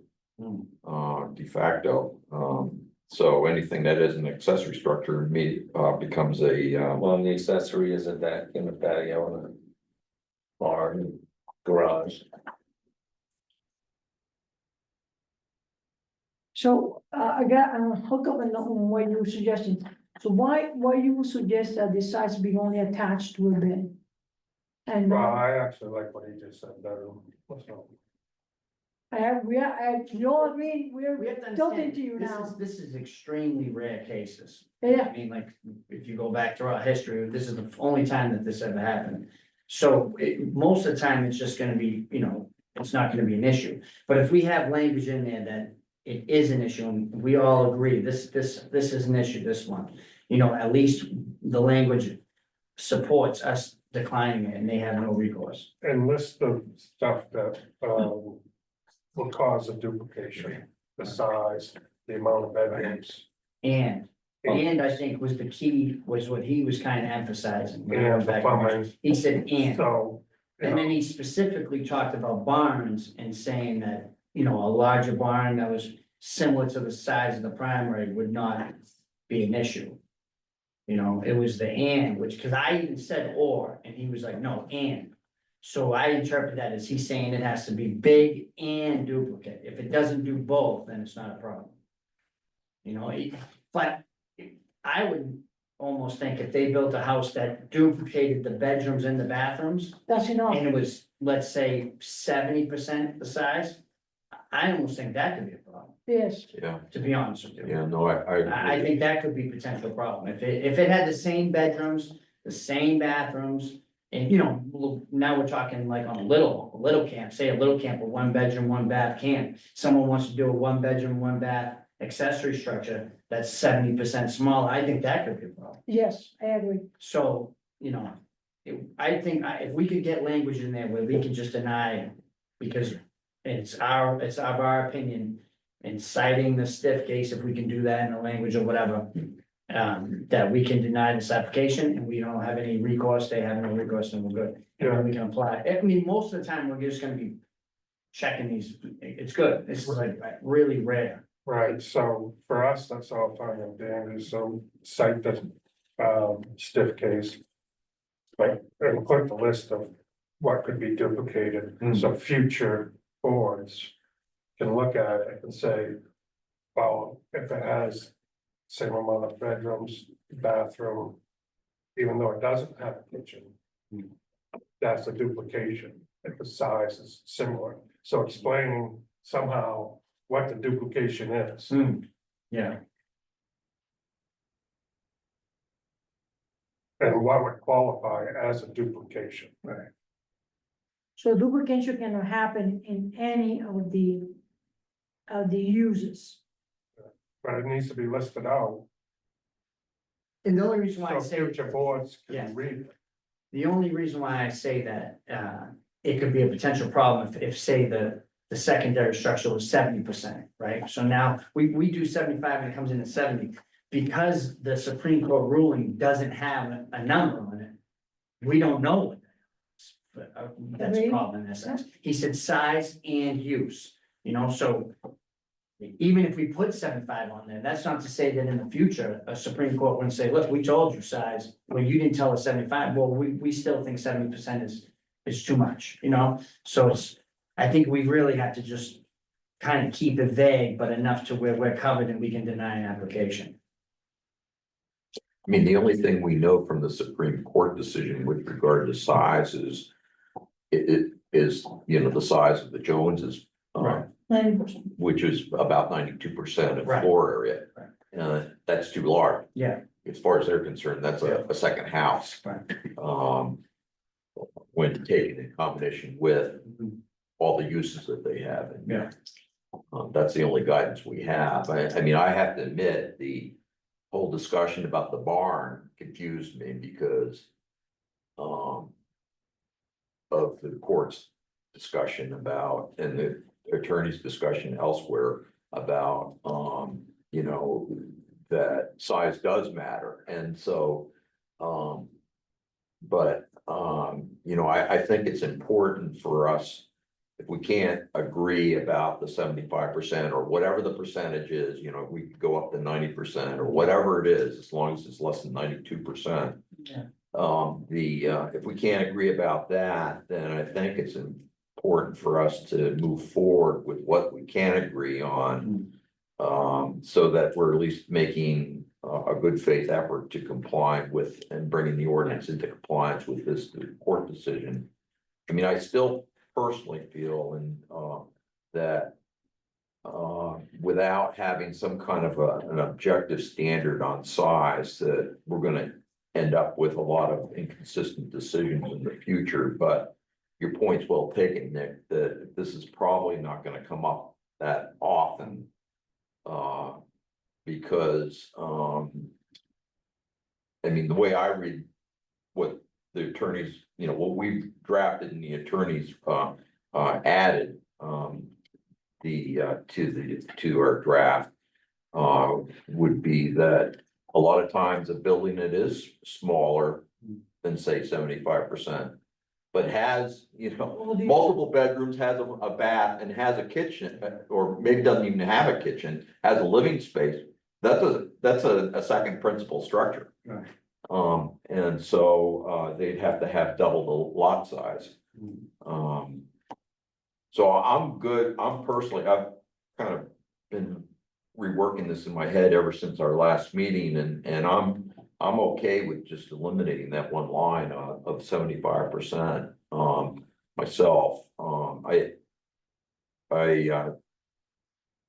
also tried to do what you were suggesting, Sarah, is to come up with, and you, Craig, a language that would have sort of a bifurcated or two standards for accessory structures in terms of size. One for ones that, were basically partially living spaces, and ones for their nothing but storage. And the more I thought about it, I think legally that's probably, I mean, I don't know, but I'm guessing having an arbitrary distinction like that is legally dangerous. Yeah, no, I said, that's what I was saying, same, as vague as we can possibly be. I think it's best, I mean, that's clearly the history, they like to be vague, but. Unless you decided that anything that has a bedroom is a bunkhouse. But I don't know, what's the definition of bunkhouse? Bunkhouse can have plumbing. Well, No, No, blockhouse can't have plumbing, right? So, yeah, detached bedroom. So, yeah. Is with plumbing. Yeah, I don't know. can I say something, George, you mentioned, floor area. In our ordinance, we don't have floor area. We have footprint in the buildings, Yeah, no, that tradition, and that was brought up in the other discussion. yeah, and except that the court used floor area. As it turns out, the ordinance still Right, has a well, definition wait, of floor area. wait. So. If we're gonna add in floor area, we have to change our ordinance. No. That comes to where you're doing, what Nick says, you're doing your comparison and saying, all right, your floor area is equal to what you've gotten, so. That needs to stay in as a definition, it's passe in our ordinance, but I feel like the definition and the use of floor area still applies. And maybe you make a reference to the floor area, Okay. or duplicating use. So what, okay, so. Why this reference the footprint of the primary building? Can't be larger than that. And you put a percentage on it, all right? You get the footprint. Now, and they wanna put the toy barn out back someplace, beyond 100 feet. Or further back from where the primary is. They can go up at different height, they can have 2 stories, they can go up, have a much higher type of, what they keep a 1 story and have a 12-foot high ceiling. Or whatever, you know, or they could have it, keep it 8, they go 16, and you know, then your pitch, you know, the back up beyond 100 foot. Alright, so, but everything staying within 20% footprint. He can't exceed that particular overall criteria within the 250 feet, the shore front, you know, the shoreline zone. They're gonna stay within that. If we do as Nick and Craig have suggested, we eliminate any reference to floor area. Yeah. So we wouldn't confuse matters with that and using that term in the ordinance. The only reason when we drafted this earlier, or I drafted this earlier, I used floor areas because the court was using how much livable space there is, and Right. footprint doesn't tell you that, only floor area So, does.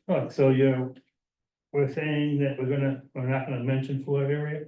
Yeah, if we do what Nick and Craig are suggesting. All right, that's the one, that's why I had to clarify. Thanks. and can we do that just by removing the 75%? So when I. Yeah, no, that's entirely was something of our creation. Right. So, yeah, we most certainly can, I mean, the town, you know, it's another point of confusion for me was when the town attorney reviewed this, he had no problem with the 75%, but. I think if we're gonna reach consensus here, I think the only path forward is to get rid of it. Yeah. I mean, in one sense, we're kicking the can down the road because I think if and when we get an application like that, we're gonna be having this debate again. Right? So, But that's okay. so I'm hearing that we're not gonna mark a fine line on numbers for size. I would be most comfortable with that personally.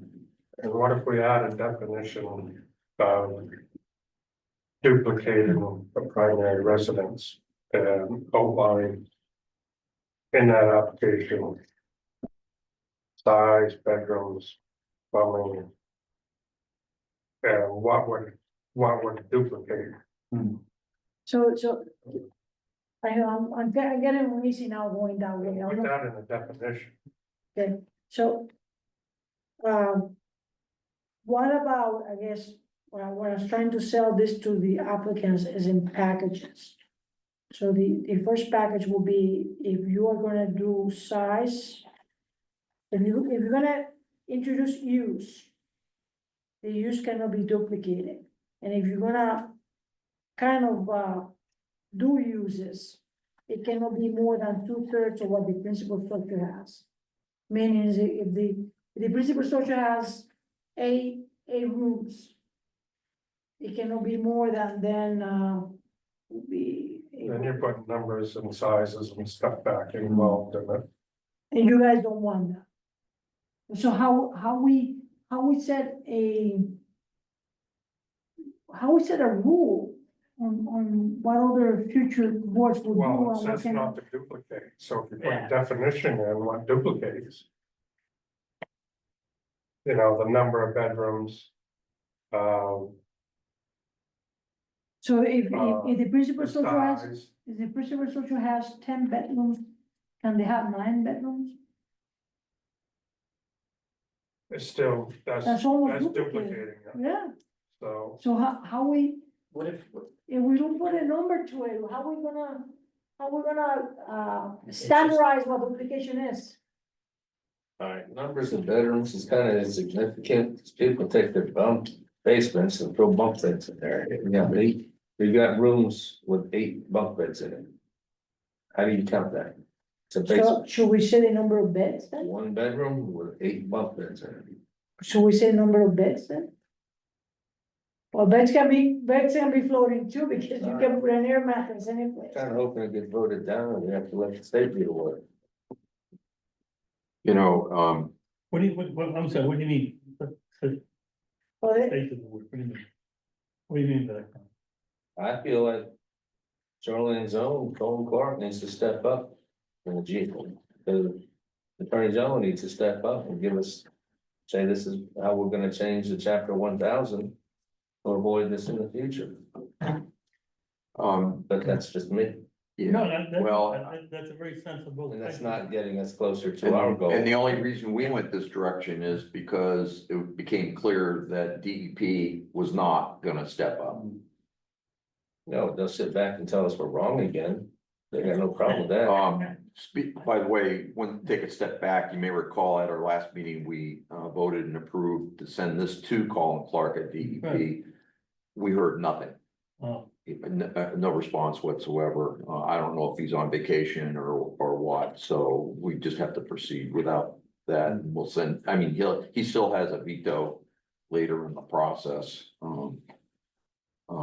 So, But- let's put this on hold for a minute, this whole discussion on what are the constraints that we're gonna put on moving forward. Let's think about the whole process here. So what will be if we don't do, we have discussed this and we have figured out that it's too complicated for us as a little board decide this for the entire state. How would we just step back and we kick the can back to the DEP? And if they run on it, they run on it. So the problem that we're gonna get ourselves into is that we're not gonna be able to process applications, isn't it? No, I mean, so wrong. I think we can, if we decide to send to the select board, and I do think we need to make a decision tonight. Sure, I agree. Okay, a final decision tonight, one way or the other, but, I think on 95% of the applications we're gonna get, we're gonna be able to make a decision with language we have minus this, that one line with the 75%. Right. It's gonna be clear enough. yeah, There's gonna be this small percentage of cases, I can only think of one other than the Joneses, that, might have risen to that level, that, might be, somewhat controversial and difficult to make. And so, either until DEP steps up or in the event they never do, I think we would be able to be making permit decisions based on this language, that we're talking about. And I want to add one other point, when we were talking about, like defining functions and number of bedrooms and things like that, it's kind of instructive to me that if you look at what the attorney crossed out for language we had originally had proposed, under the definition of accessory structure in the third line, he struck out the words, or exceed, the capacity of the uses or functions. So that was originally in there with the idea of, you know, if the primary, the principal structure has 2 bedrooms, you can't have 3 bedrooms. And he struck that out. I think what he wants us to do is to kind of take each case on its own Merits. merits. That's what I agree with you 100%. That's why, you know, he really emphasized on, you know, it's up to your discretion. So I don't know if, do we do like a checklist and then add a question, does this, you know, does this duplicate the functions of the primary? And then however the people Add that vote, checklist. add that to your checklist. And I believe it doesn't, I vote no, you believe yes, and then that's it. You know, 3 out of 5, it passes, and sorry, these board members. So add that right to our Right to findings of check, fact yeah. law as a Right. question, so we have to We consider have it. to consider. it. We have That's a to good answer. idea. Yeah, it is.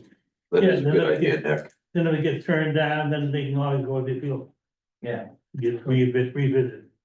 just a vague, you know, vague question, does this secondary, you know, does it duplicate the function of the primary? And then just leave it discretionary up to each individual voter.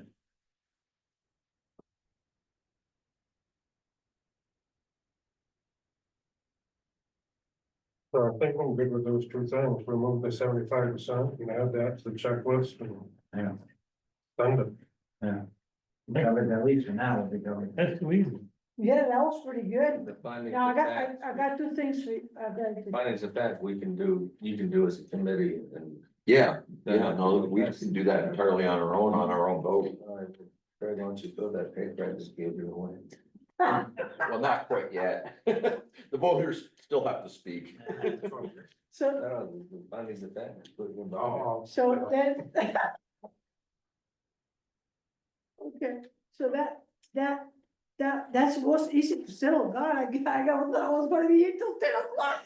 So that said then, what about just playing out this out? What about if we have in the future one after the fact event that they come here as, oh, we happen to build Taj Mahal as a secondary structure, and they come back here to with it.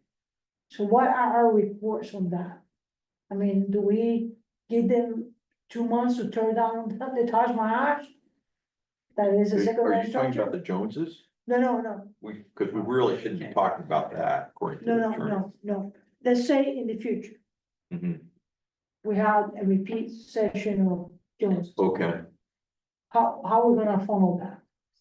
Well, I mean, that would be illegal anyways if they did more than what we approved. No. They actually, we not even approved. They come on after the fact event. then we So, deny it. so oh, well, how are we gonna handle that? that, they did that at their own risk. Mhm. So we make our decision, if we approve it, okay, they're good, if we. Don't approve it, then that's between them and Hans in terms of, do they tear it down, what do they do? Shouldn't be there something in the ordinance that protects the town from not being dragged into litigation for them? Well, Well, I mean, if it does it's say denied. they're only, in the permitting process, they're only approved for Right. what we permit. We already have that language in, Okay, so if they go beyond that. So be it. That whatever happens, happens. I mean, they'll have Because no leg. to whether they stand have to on. gut it, Yeah. whether they get fined however much. so okay, I guess I'm just making this more complicated than it is. So if this happened in the future again, and they come here and say, oh, too We bad, can't stop that. okay, yeah. Yeah, That's out of our control. yeah, no, We're here for, so Yeah. The only reason- that's what we're here. So where we got wrong before was because the town approved what was kind of After done, the fact, but yeah, after the fact. Yeah. But if then they, the also town would not a approve it, lot of extra. I think they that's would what- be on their own, is it? Are you trying to think how not to get the town, in future litigations for this. Well, if they come in for an act of the fact, Okay. and they've already gone beyond their. What is allowed, Permitting, because they did get a permit for garage, yeah. so that should be cut and dry, so no. And. You know, you either start over, Yeah, I mean, I can only, I know of one case myself, from when I was on the planning board back in the late 1980s, that was an application down in Pinkham's Cove where somebody built a deck on the front of a non-conforming structure, a non-conforming camp towards the lake, so making it more non-conforming. The planning board denied it. At the time, we didn't have a code enforcement officer, the select board was the code enforcement officer, and they made ordered to tear it down, and he did, Okay, yeah, what about if the person doesn't tear it? person's what? What about if, that's an area I was talking about. What if the person tear it down, okay? So comply with what the planning board said. What about the person decide not to tear it down? Well, before this person tore it down, they filed a complaint for housing discrimination with the federal Department of Housing and Urban Development because they were a minority. And basically HUD did an investigation, came up here, rummaged around in the files and all that good stuff, did a site inspection that I had to take them out on. And told the guy to go pound sand, take it down. That's What, why you got lawyers. what about if they don't turn it down? Well, then the town has, yeah, Getting into stuff that's not. yeah, no, that's then Hans's and the town managers and the select boards. Yeah, that's not our, we're here for permitting, and we can only send a permit out. And if they decide to alter from that, that's not our problem. But the thing, what I'm trying to guide you guys in is to the concept that we went through this already. And we specified certain way and it was not done the way we said. Well, now we have verbiage to stop Yeah. them. But I mean, we can only do so much, Sarah. It's, Well, we are the organism that can help change the ordinance, and what I'm getting at is, I think. As we have the opportunity now, we should include a penalty. In this, if you don't comply with this, Oh, you I don't, are. You are, no, that's not appropriate for us to be, That's enforcement. yeah, no, the, All fines, fees, penalties Yeah, have that's to sound. be in the ordinance. They have to be applicable. I think there was already a clause about, referencing the legal fees and stuff, but. I mean, that's the big one, is to recover legal fees if they stray from the parameters of what's been permitted. But the ordinance, you gotta have guidelines and rules that, all right, they went too far, they broke this rule. Now the enforcement can kick in. But, honing the ordinance is what so what makes, the ordinance says that they broke the law. Yeah. Are the town available, has the ability to recover the fees for this whole thing? it references the whole, subsection 4452 of Title 30, whatever it is. The key is being able to deny a potential problematic. yeah, But That's the people- key, and that's what we're doing here, so. People go too far all the time. I mean, I've got another one. They put a bunk. They got a permit to I put guess the my house on point a foundation and they put the bunkhouse on one too and added a kitchen and a laundry If the room. fees are big enough, So, they're hefty enough, they're not gonna mess around with it. Is what Well, I'm getting at. yeah, I mean, the issue you're bringing up, Sarah, is universal to the ordinance. I mean, it applies to everything in the ordinance. People ignore the ordinance, they go and do, they get approval of one thing, they do something different, or they go ahead without a permit.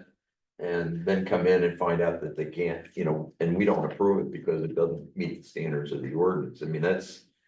Not only this ordinance, it's every ordinance the town has. read section 16 for administration under enforcement and, you can put a clause in there saying. Work done without a permit must be removed, that means they gotta tear it down. And again, what about if they You don't can turn put it that down? in there under Yeah. administration. I mean, that's really beyond the scope of Or what we do? what we're here to, Okay, Well, it's the ordinance that you guys govern, so. Well, yes, but I mean. It's 8 and, we're here to discuss this and, rather than taking on a whole new section of the ordinance. So I think we move on.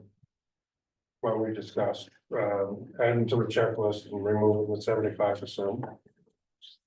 We'll go with that. And the only thing I would add to that is we approve the changes recommended by the attorney. Yes. Okay, Renge, When, So I'll make a motion. wait a minute, the recommendations of the attorney since our last meeting, Yeah, there's, like these, in blue, right? Okay. So he struck out some words and he added, the sentence at the end there, a bunkhouse or detached bedroom is an example of an accessory structure or use, because you may recall. Many meetings, 3 meetings ago, we were talking about that. So.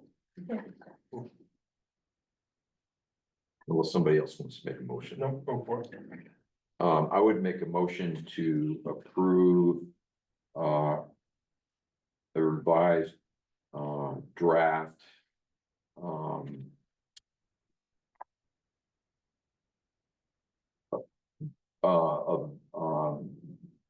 Of the amendments to address Stiff versus the town of Belgrade. Striking, the sentence, an accessory structure may not be more than 75%. And accepting all other, and accepting the edits made by the town attorney. Along with, a recommendation. That we amend the, findings of fact and law to. If this should pass.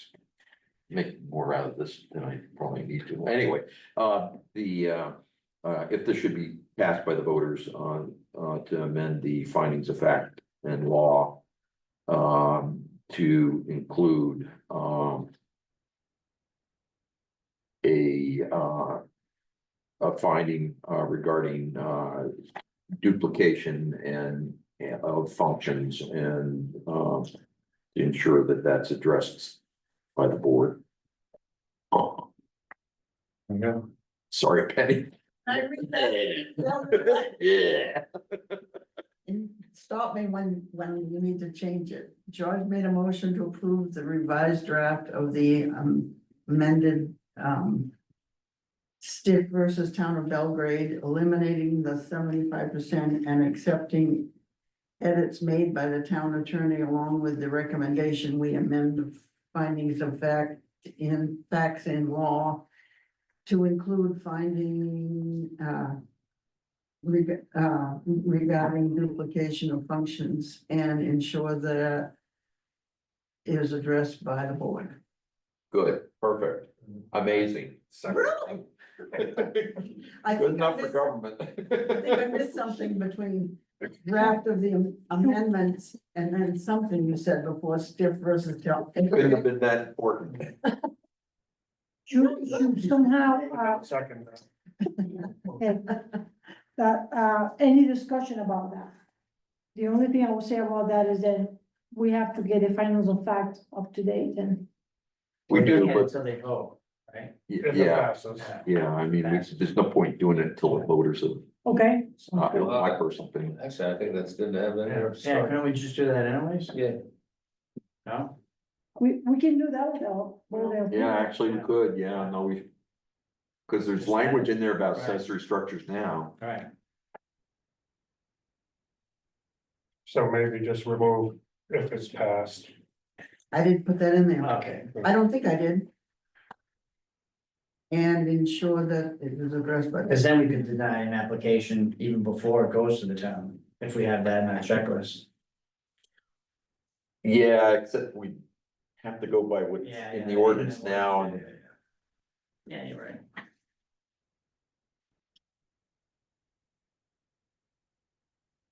So we're gonna wait till the ordinance is approved by the board. That would be my inclination, but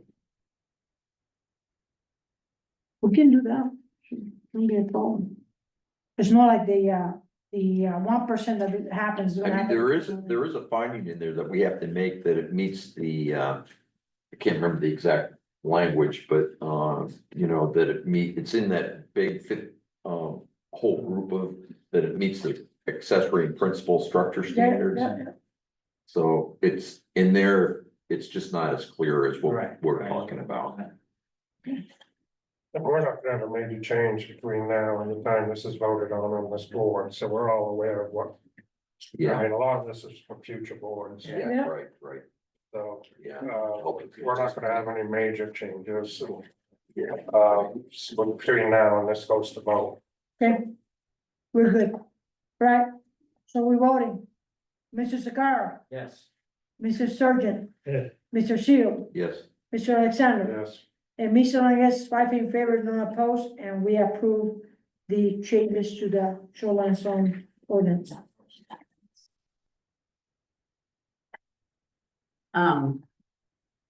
So can I ask? Kindly ask Mr. Seal to provide a cleanup, version to Mary Bogle, so she can put it in the ballot. or should I give, I can do that, should I give it to Hans to give to Mary, or I don't know, The request should come from you. from us, so. From me I don't speak for the planning board. to, If you make it as. but I would obviously CC all of you. Yes. Yeah. Yeah, I'm willing to do that. Okay. What I can't remember, and I don't know, Hans, maybe you can give me a little bit of guidance, should I? On the changes that I know all the new language needs to be, entirely new language needs to be underlined, when it goes to the select board, but for example, the language that was crossed out by never mind. I just answered my own question. Never mind. Yeah. Yeah, I'll do that. I'll probably do. Sure, I'll do it shortly so that All right, get to the select board. So George is gonna make a clean copy Yes, I to will make, submit to the select board. to Mary Vogel, Yeah, copy And and the- send it to Mary. Mary Vogel and I assume the town manager. Oh, And I'll CC all of you, of course. So we can prove it. That's right. okay. all right. That was easy. Good. So that said, we now do approval of previous minutes, and we have minutes for December 19th and December 5th.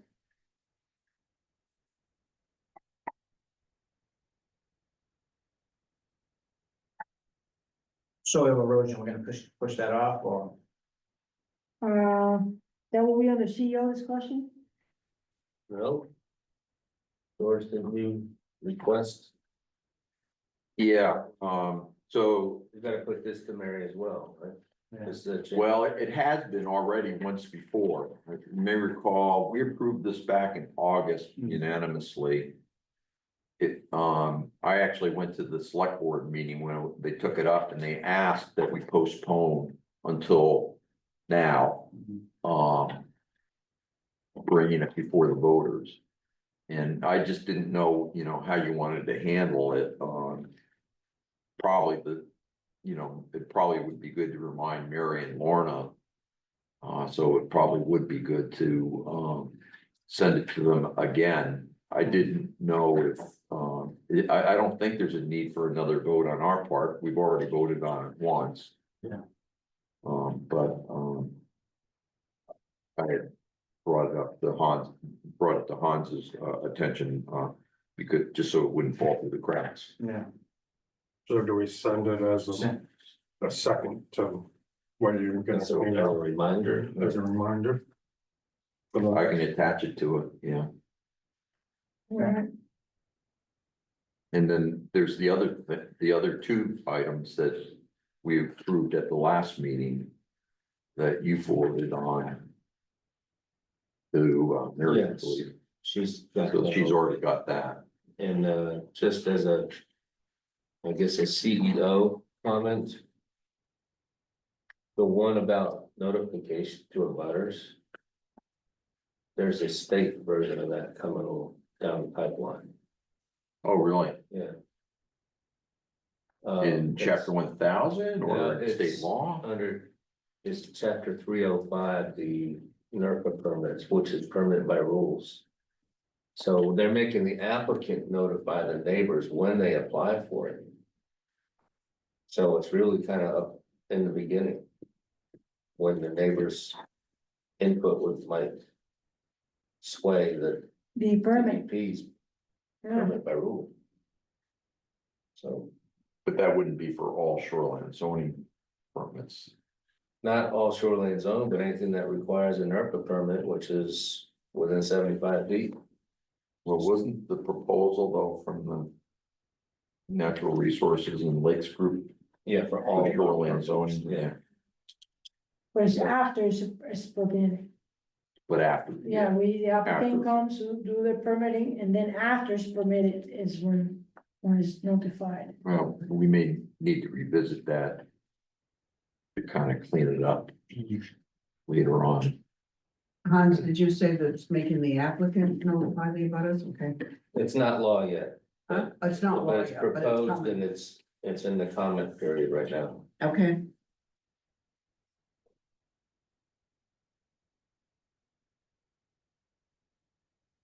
So which one we, reviewing, 19th or the 5th?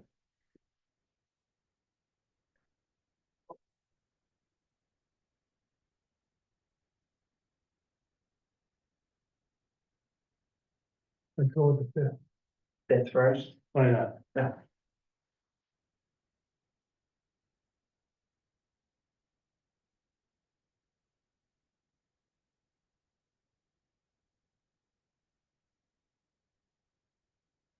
Penny, did you do these?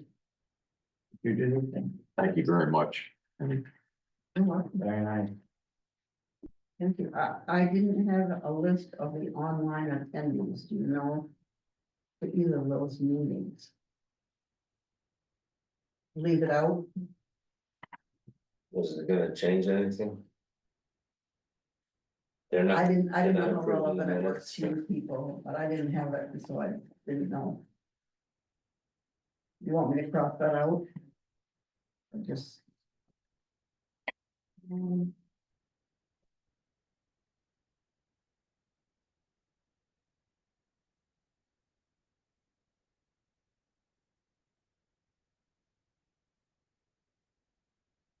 I don't think anybody attended online on the fifth.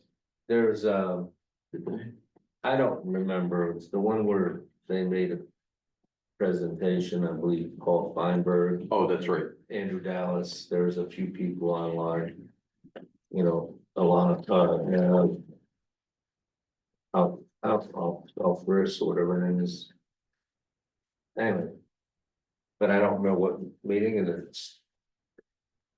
It's not like they contributed anything that made it into the minutes, so. No, but, they did attend.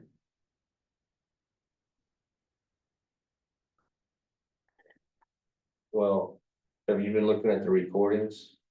Yes, Well, when you look at the recordings under participants, it'll show who's logged in. I didn't see that. And next time do you do it here or do you do it at home? Oh, but I can come down here, Come yeah. in the morning and we'll review it. Can you Okay, come in tomorrow morning? We'll review it. okay, great. Okay, so if there's online attendees at any of these meetings, you can fix it at that point. That'd be great. Okay, Yeah, that's the only thing I actually had on, the December 5th meeting, draft minutes.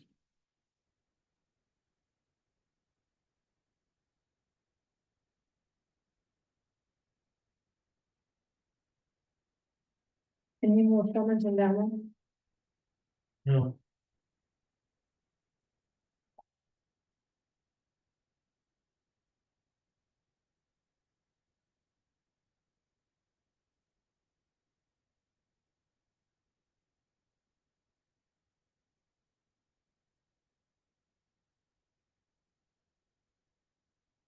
Nick? I was just looking online to see if it was on that thing, but still checking more. Good. Adam Gardner was online for tonight, wasn't he? Yes.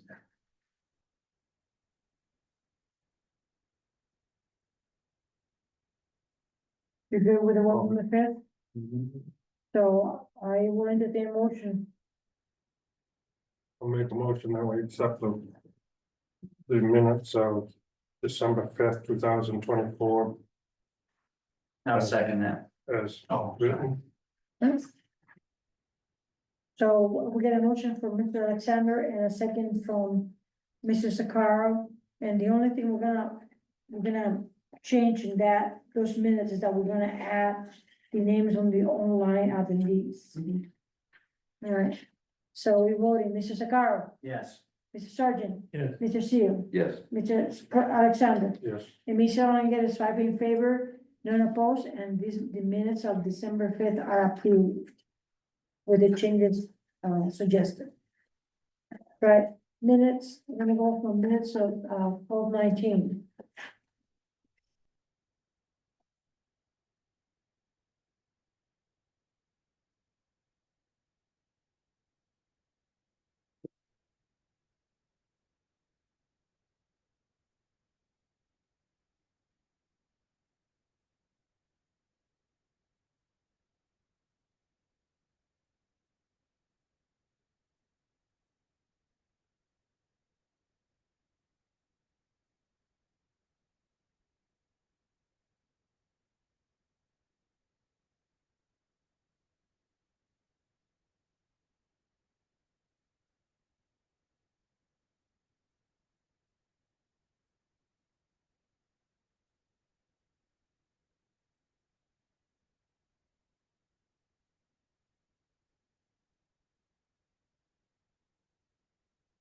I like that. Patient Great. decision, Sierra declared Mr. Bartlett off the hook. I should just say it's kicked back to the CEO.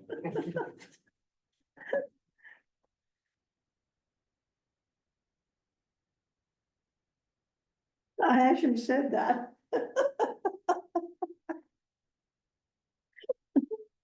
These are true to the verbiage, actually.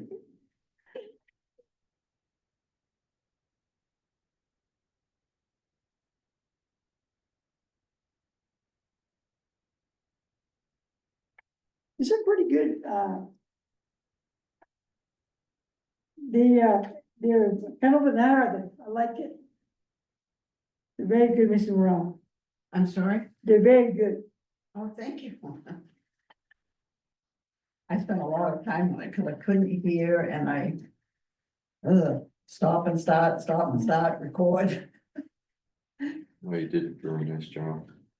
The only, other than the online attendees, which will be taken care of, two edits I would suggest on page 2,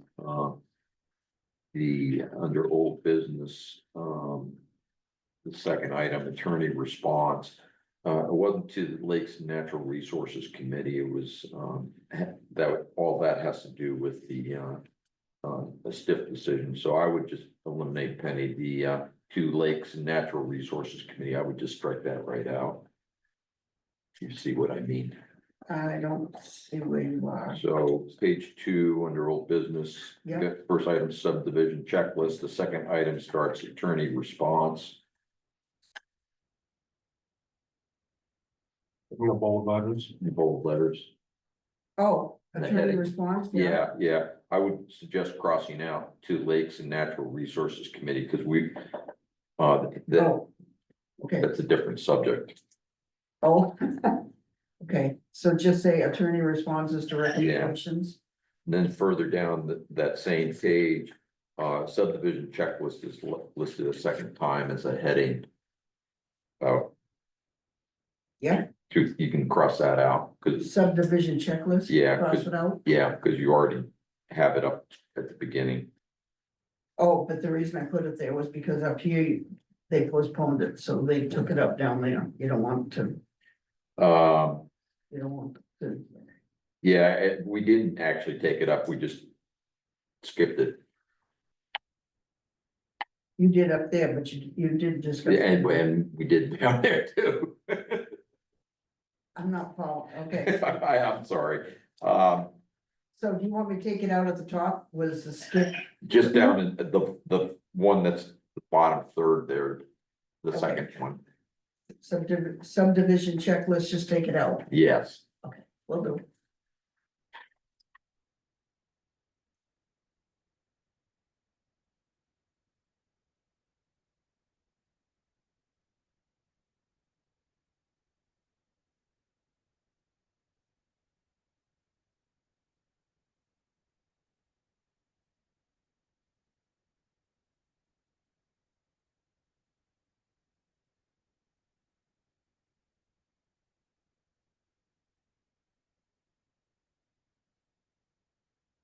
And somehow on that page 2 of decision, it should say that it was kicked back to the CEO.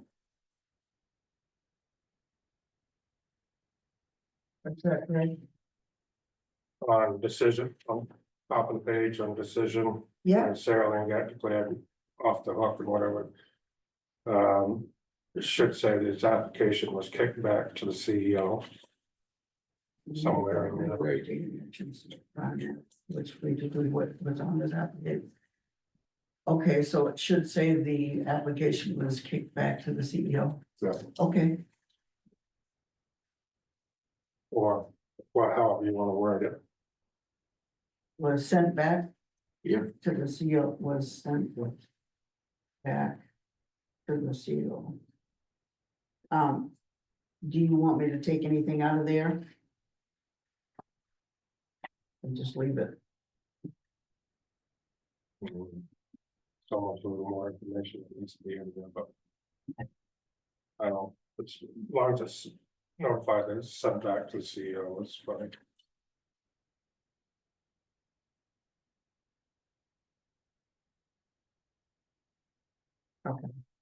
So take Sarah Langet and that stuff out. You're saying. Right, just say the applicant was sent back, application was sent back to the CEO. Yeah, Yeah, I Okay. think that's a little better. All right, Yeah. thank you.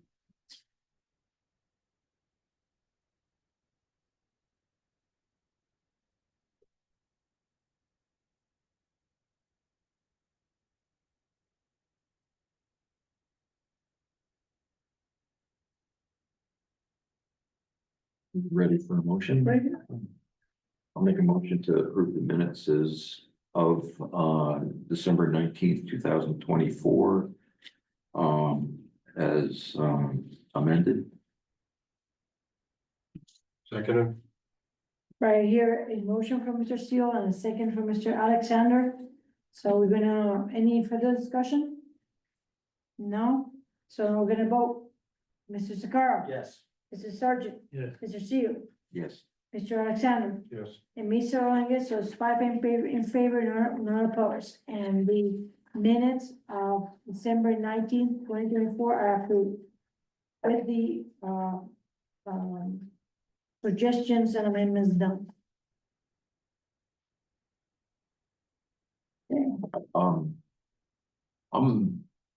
I really appreciate what the work Penny's doing, and it's a lot of work, and I'm a little uncomfortable with it being a long-term, because solution unless she gets paid. I can easily see the town taking advantage of this situation, not doing anything to get us my recollection, and correct me if I'm wrong, Penny, you offered to do this as a sort of interim measure to get us over the hump, but is there any effort to have a long-term solution? Yeah, they're still training the new girl who,